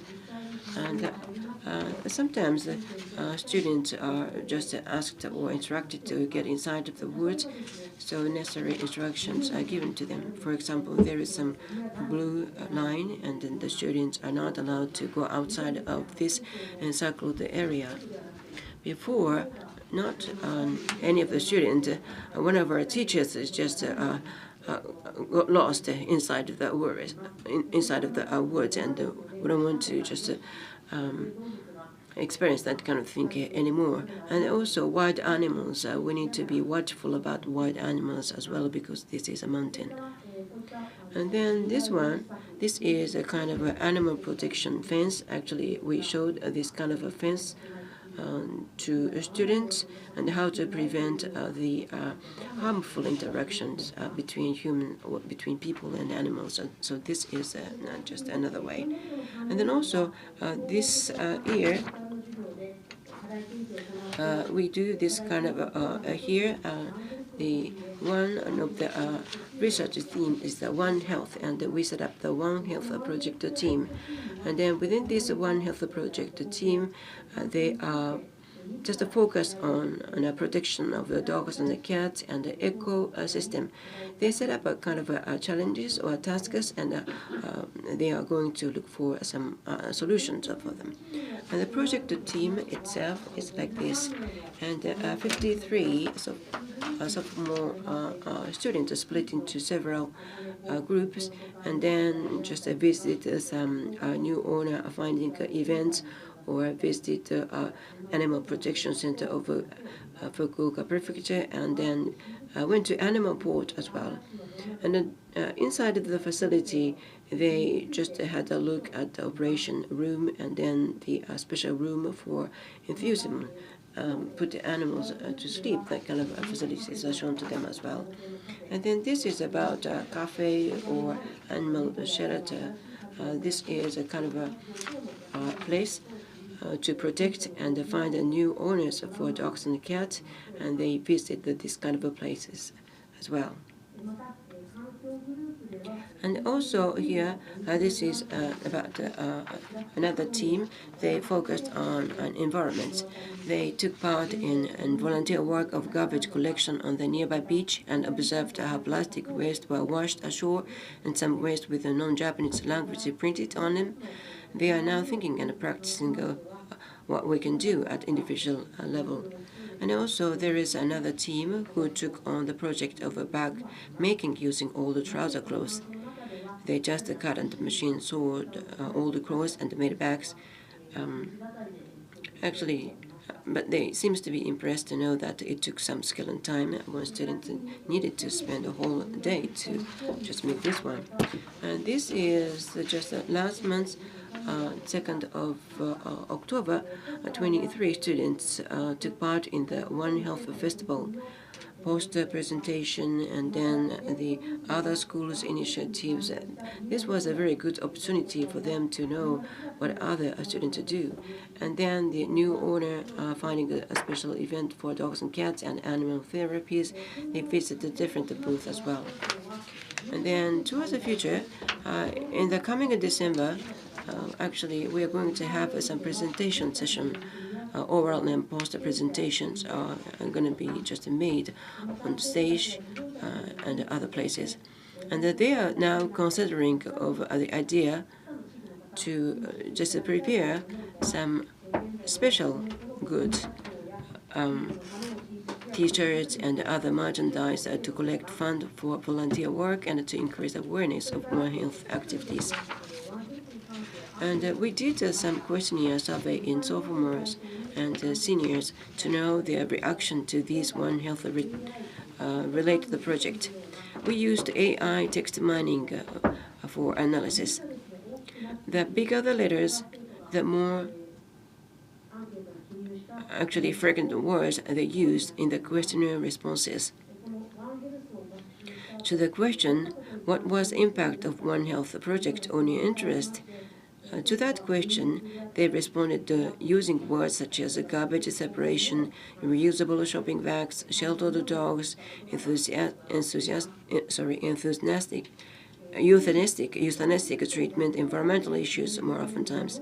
And to the question, what do you think to do to increase the awareness of One Health outside school, they responded with words such as volunteer work, garbage collection, and SNS.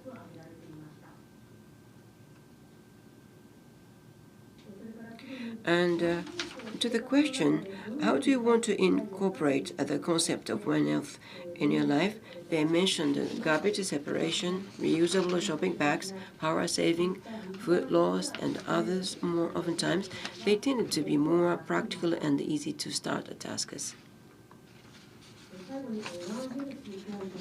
And as we learn One Health continuously, they become more aware of the importance of One Health and try to identify and solve various problems as their own matters and share that knowledge and information with other people. Towards the future, we would like to encourage them to learn and practice more about One Health, for example, by holding an event of a project presentation and exhibition. And we saw measurable impact of the seminar event on students in both awareness and attitude to One Health. We hope to enhance collaboration further with outside organizations to increase awareness of One Health in teachers as well as in students.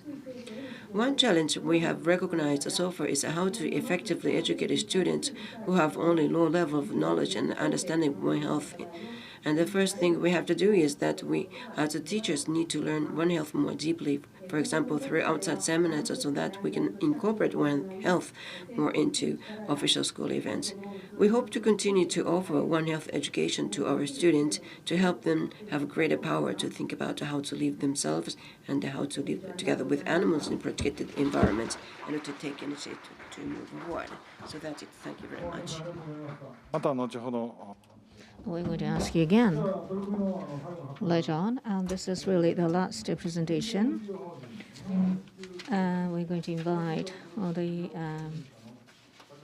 Therapy Department Manager, Japan Rescue Association, Ms. Akaki Akiko. It's such a very busy association, and there are many things that she can talk about.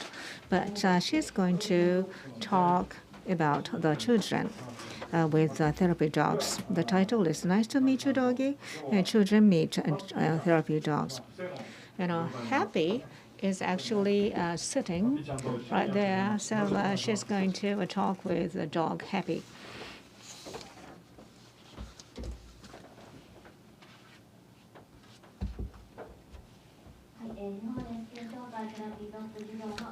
My name is Akagi of Japan Rescue Association, and we have Happy, a therapy dog, right beside me.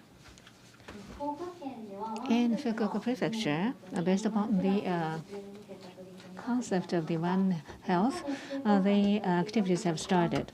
And we have therapy dogs, and those dogs are primarily working for 4, 5, 6, the development of symbiotic society with people and animal, and the development of health, as well as the building good relations between health and people and animal.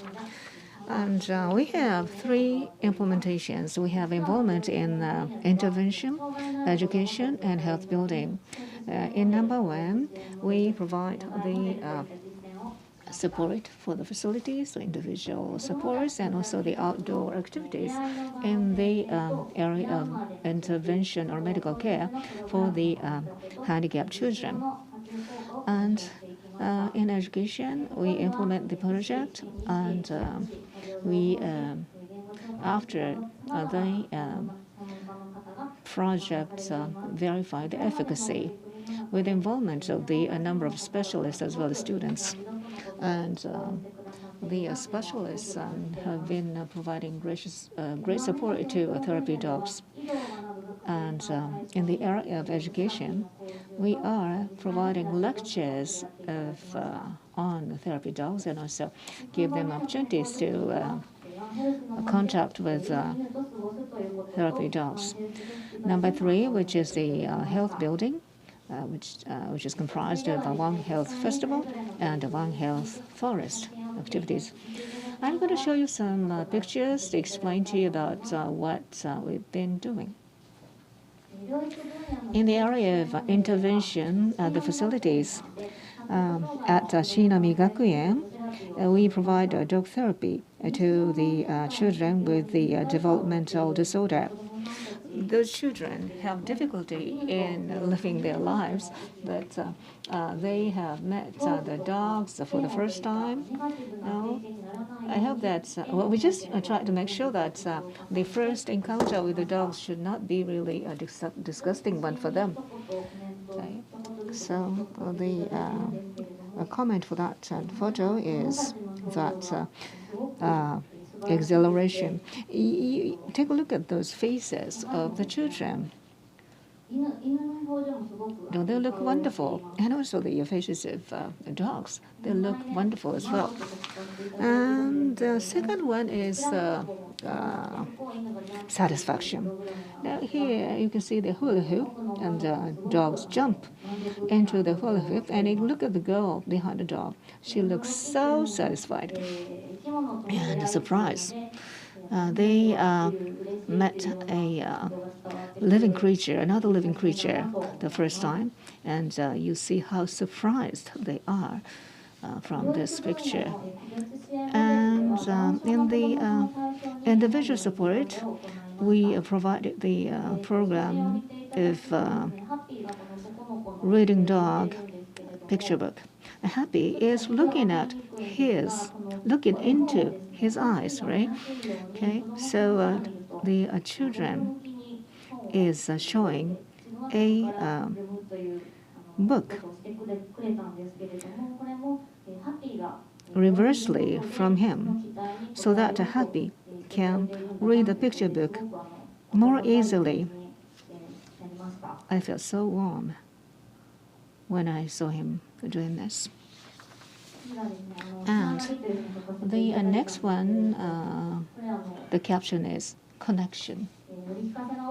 After the reading with the family members, together with dog and the children, see, you can see, we see the Secretary General in the center of our association. When we provide support to children, right? But the relationship is that through dogs, we would provide support to the children to take initiative through the Association of Dogs. And this one is another very nice picture. We want them to get close to dogs, right? Actually, the children get really close to us, handlers, as well. So they could let us realize what role we can fulfill together with them. And outdoor model. Okay, so we have been able to understand the possibility of seeing dog in a forest. See, they're children. They want to see dogs. To them, we just let them come when they feel like, and we will wait in a forest. This is the second occasion for the kids to see Happy.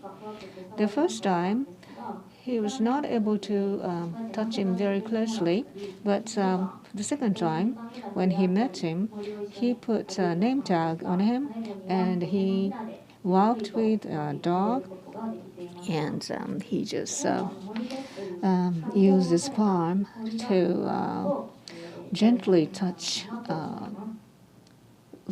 Happy. So I think he was able to change himself in the different setting from a facility that he goes to. It was in a forest. Now, this is about education, a case of Hakata High School. These are the students of nursing course, and the caption is attentive listening. The attitude of listening, and also the aptitude of therapy dog, which is very calm, do not attack. See, the attitude of therapy dogs have commonality of the nursing care. That's what they have commented. Now, this is a result of the questionnaire after the project. About half of the students did not know about the therapy dog, but they said that the human's health is connected with animals' health. They went on to say that they are able to heal themselves by associating with dogs, and mental and psychological health can be maintained through the association with dogs. Now, this is the One Health Festival that we participated on the stage. Happy was there on the stage. And here, health for your heart, or mental health is another caption.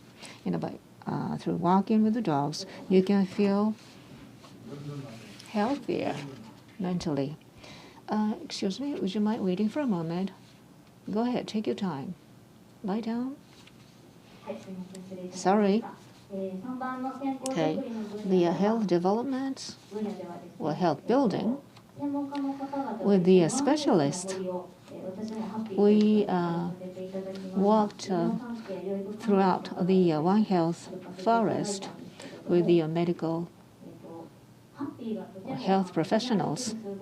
Happy, looked so happy walking with them. But I was so tired out because of the slope. But Happy looked back at me and waited for me. That was a very touchy involvement. And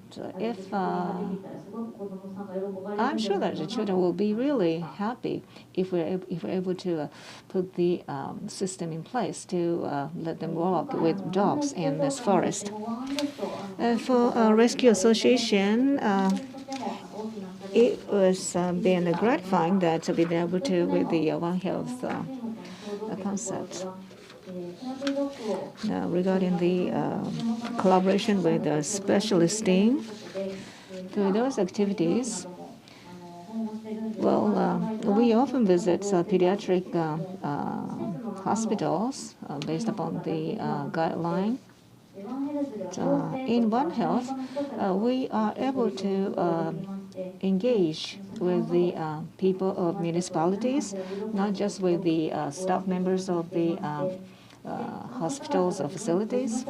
All the members of the municipalities are cheering for therapy dogs. And also they are giving the feedback as well as pieces of advice to us about the therapy dog activities, which I think is different from our previous activities. The middle part is about the possibility. Those people who are tired mentally, physically, and hope that we'll be able to provide them the opportunity to come over to see a dog anytime they want. And we'll wait for them. And by so doing, we are able to welcome the boy that we introduced to you a little while ago. And the place of encounter, the target had been wider ranging, and I believe that the place to meet a dog is very important. And also the role of handlers is also important to connect dog to children. Now, these activities have to take further steps, and we'll be able to explore further possibilities. But our wish is that dog therapy will become even closer to you. Thank you very much. And I have introduced the activities at the Japan Rescue Association. Thank you for listening. はい、赤木さんありがとうございました。 Akagi-san, thank you very much. This has completed the presentation by 3 groups. Now we are going to have them on the stage to exchange views. Are you going to set the stage? Did you need some time for preparation?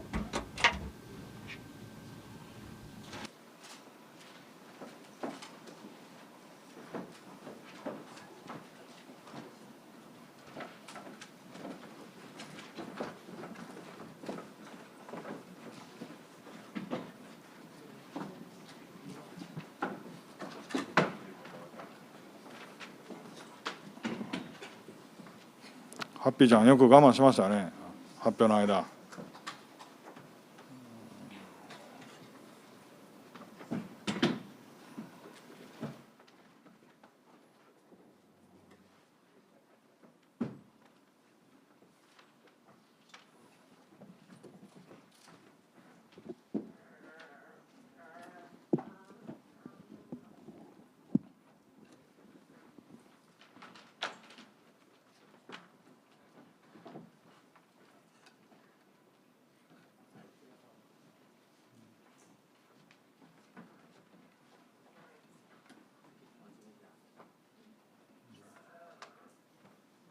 もうハッピーちゃんうろうろしてていいですよ、そこら辺。命とはそういうものだと私は考えておりますので。 It's okay for Happy to move around. He would not follow the instructions. He doesn't have to.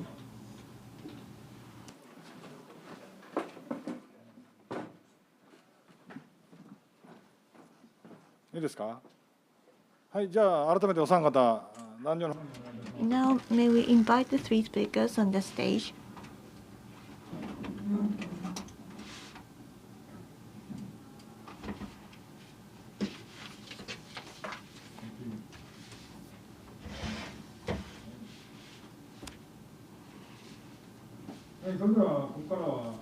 So now we have discussion session, and I will be asking questions. There are three topics. The first one is related to the initiatives that you presented and how they are related to One Health. Is there anything that you'd like to emphasize in terms of the relationship between One Health and your initiative? Starting from Mr. Naito. This Kenmin no Mori forest is what we've been managing. We want people to walk around this One Health forest. This forest provides you with a beautiful environment and make you feel comfortable. I hope that people will sense these through 5 senses. And there are various wildlife, animals, and plants. When you come in contact with them, I'm sure that you will feel healed mentally and physically. And the importance of One Health is that One Health means animal health, human health, and environment are one. And the philosophy of One Health is actually being practiced in the forest. Also, there are 6 pillars of One Health. This One Health forest promotes health, and of course it relates to environmental protection. And as Akagi-san mentioned, by working the forest with animals, this also relates to harmonious living with humans and animals. So there are various perspectives, and we need to emphasize on the broad perspectives. Thank you. From an educator's point of view, Ms. Koga, as a school education, the term One Health is not 100% recognized by students, so we need to first educate children with what One Health is. The One Health concept in school education is to nurture the capability to understand. So it's not just they should know what One Health is as a term.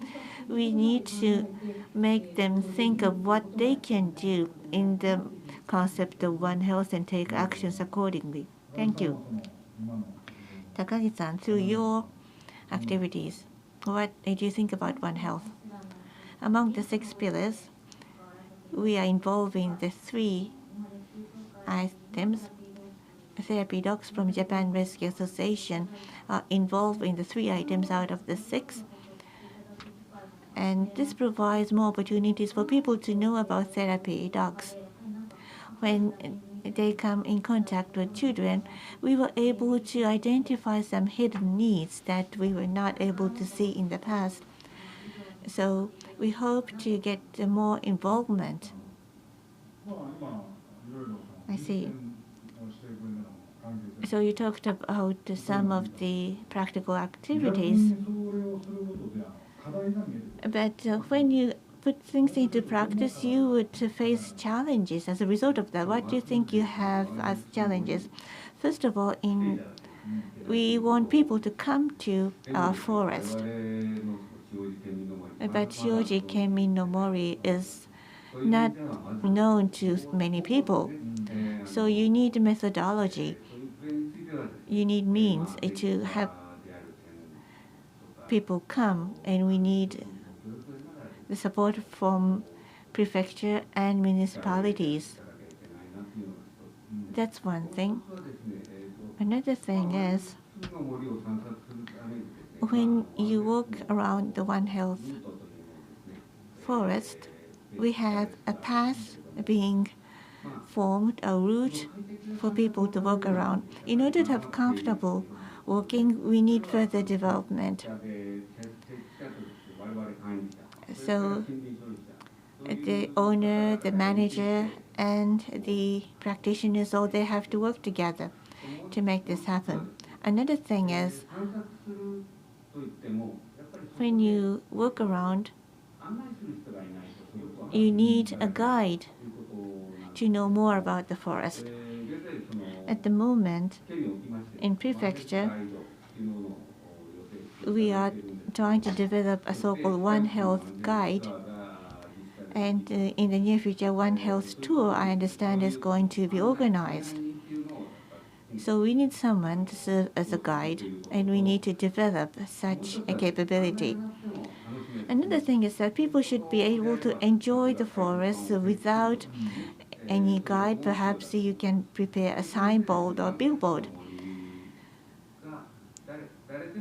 so that anyone can come and enjoy and walk around the One Health forest and understand the concept and feel the concept of One Health. Ms. Koga, what are the challenges in education?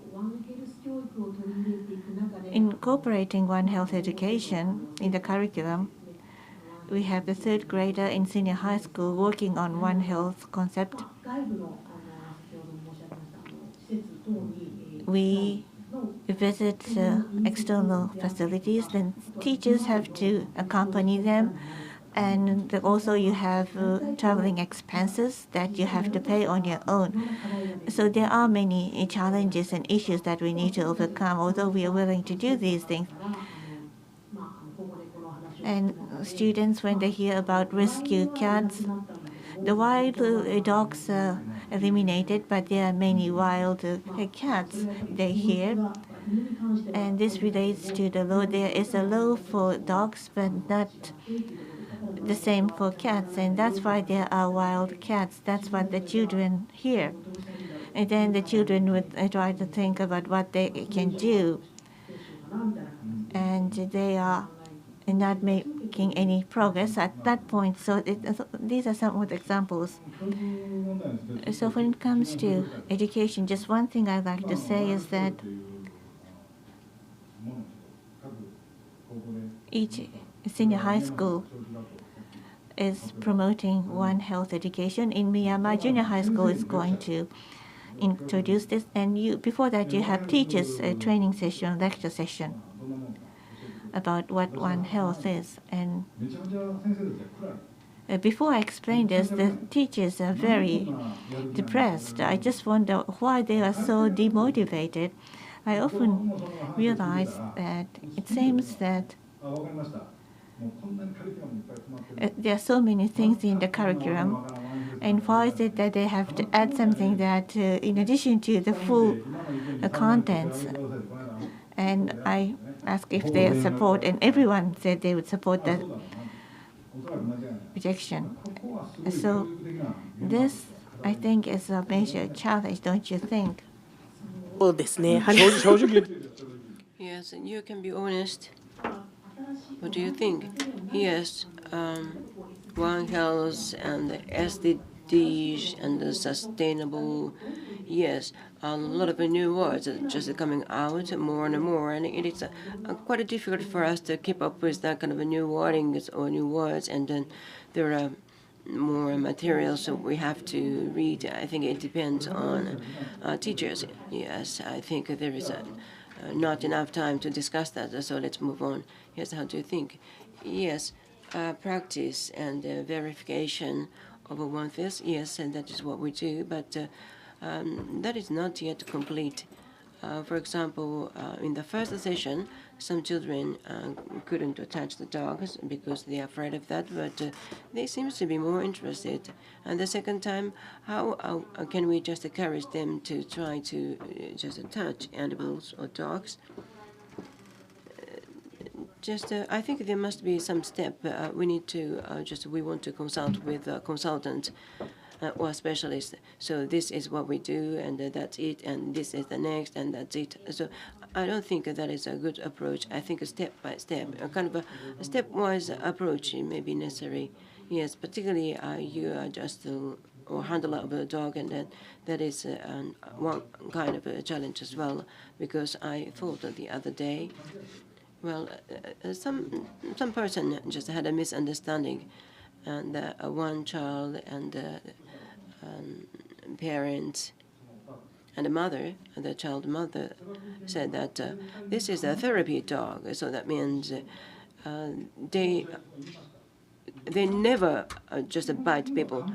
But I said that no, that is your misunderstanding. Basically, animal can bite. So I think, don't remember that. I think that is a part of the education or training you need to share with other people. Do you have that kind of trouble?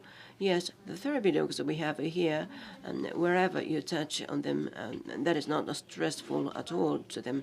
However, even if just run into a dog or just animal outside of the facility, then don't touch immediately. First, you need to just let dogs just sniff you or just touch you from the dog. I think that is the correct approach. I try to say that, emphasize that to students or children. Yes, these children, in a sense, they are just physically or intellectually maybe impaired. So that means that there is a greater tendency that once or if they find a dog or cat on the street, perhaps it may be difficult to control themselves not to touch immediately. So that means it may take some time. Do you have some special training for them? Yes, Shiinomi School or Shiinomi school, actually, that was impressive. And the teachers just tried to do something to avoid a sense or feeling of fear of children, and when they just encounter dogs. But on our side, from each specialist perspective, we try to just control the dogs themselves, and then not to react to any immediate or quick touch from any people or children, particularly. And the third topic is, I think, as Naito-san said before, a kind of involvement of the citizens. I think that is one critical factor you need to just incorporate further into the future. So, as Naito-san, is there anything you expect the citizens, just ordinary people, to do? Yes, just to come to this One Health forest park and share the sense or feeling together with other people, and also, I think. I expect them to do something more to just improve the forest park, or do some more to improve the ecosystem within that park, something like that. There must be something they can do individually. So people and animals, perhaps we can just create a more comfortable environment. For example, cutting out the shrubs. That is one way to just make more comfortable environment for people and also for animals. I think that can be one example. And then logs, as a result of cutting, you can use that kind of logs as a kind of just energy, or you can just make some wood chairs or a table using that kind of logs or just a shrub trees. I think that is also a part of One Health related activities.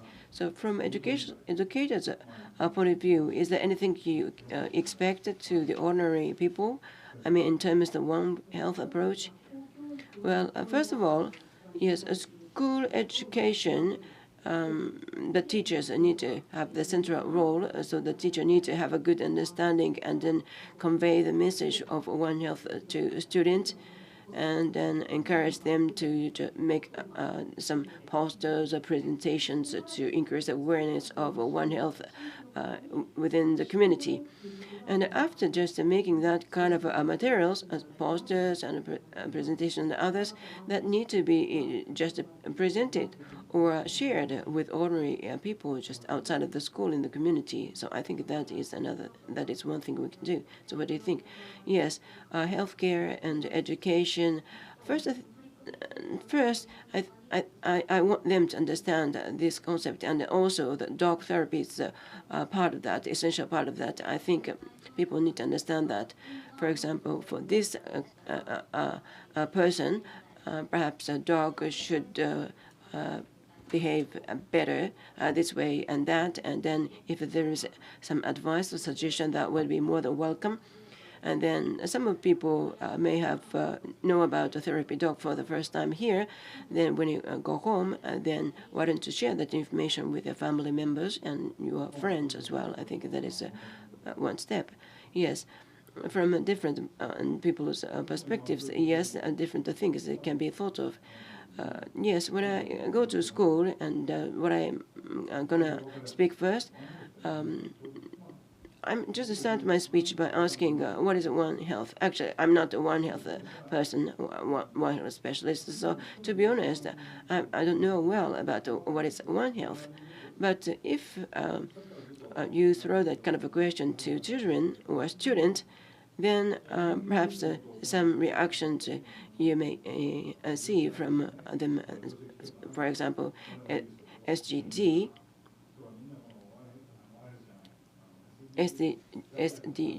and then many people just put that the SDGs badge on the labels or something. Of course, okay, SDG, that's 17 goals. Can you just list up all of them?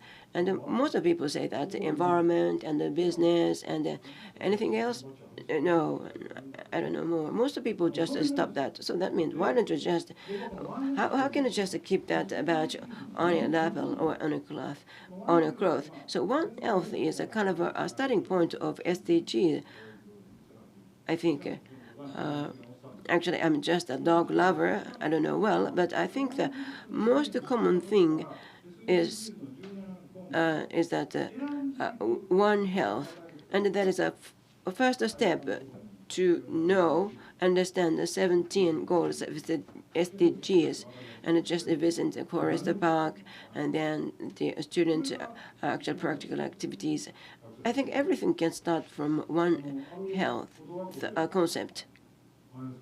And actually, when I just gave a lecture about One Health to high school students, yes, I think that may be similar to the other talk. And just one student stood up and said that thank you very much. The teacher, actually, I was a kind of a teacher to them, and he said that yes, I want to just keep surviving, keep living after listening to your school. After listening to your lecture, and because just down that this student had some personal issue or problem himself. が出て、そういうことを考えないようにしようという意味だったらしいんですよね。Okay, so do you feel anything like that in the forest of yours to encourage the handicapped persons? No. Every day we go to that forest, and without knowing it, I feel invigorated when I'm in the forest. I think that could be very helpful. If that happens, I'll be very happy. Alexander, what about you? You are working or dealing with the people with disabilities, and what kind of reactions do you get? Do you get it very clearly? Well, the forest, which is really the sheer nature, And walking through the forest doesn't have any regulations or rules. So for children, they can feel wind and light. They can feel so many things that can affect them positively. And well, the forest and therapy, the students of Koga Sensei would join. By so doing, One Health could be further promoted. What do you say? Well, the new facility in Umi Town is really close to our school.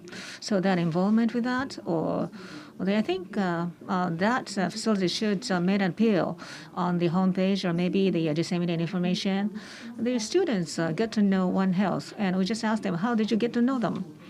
They said that the news on TV program was covering the One Health weather forecast. The young children use SNS and information exchange. So from those directions, hopefully we'll be able to get some more information. Right, that's a timely topic, isn't it? Well, the morning news on TV.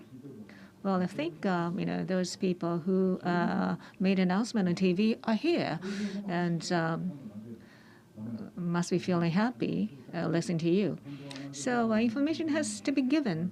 And Naito-san, Akagi-san, I hope that we could have given you 1 hour to talk, but.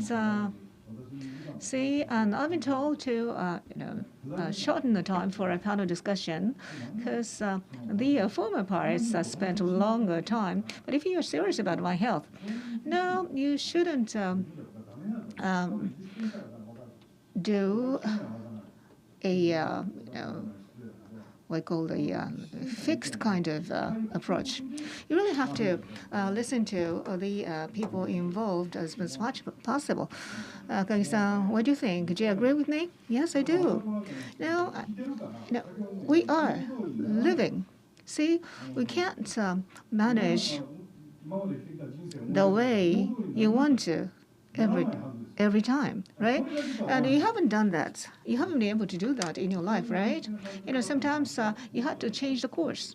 So I think we have to listen to the practitioners and the talk of those professionals should be reported on TV as well, so that people will be able to get to know more.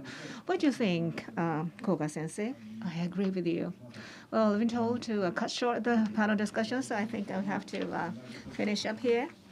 Naito-san, I think it's going to be the prime time of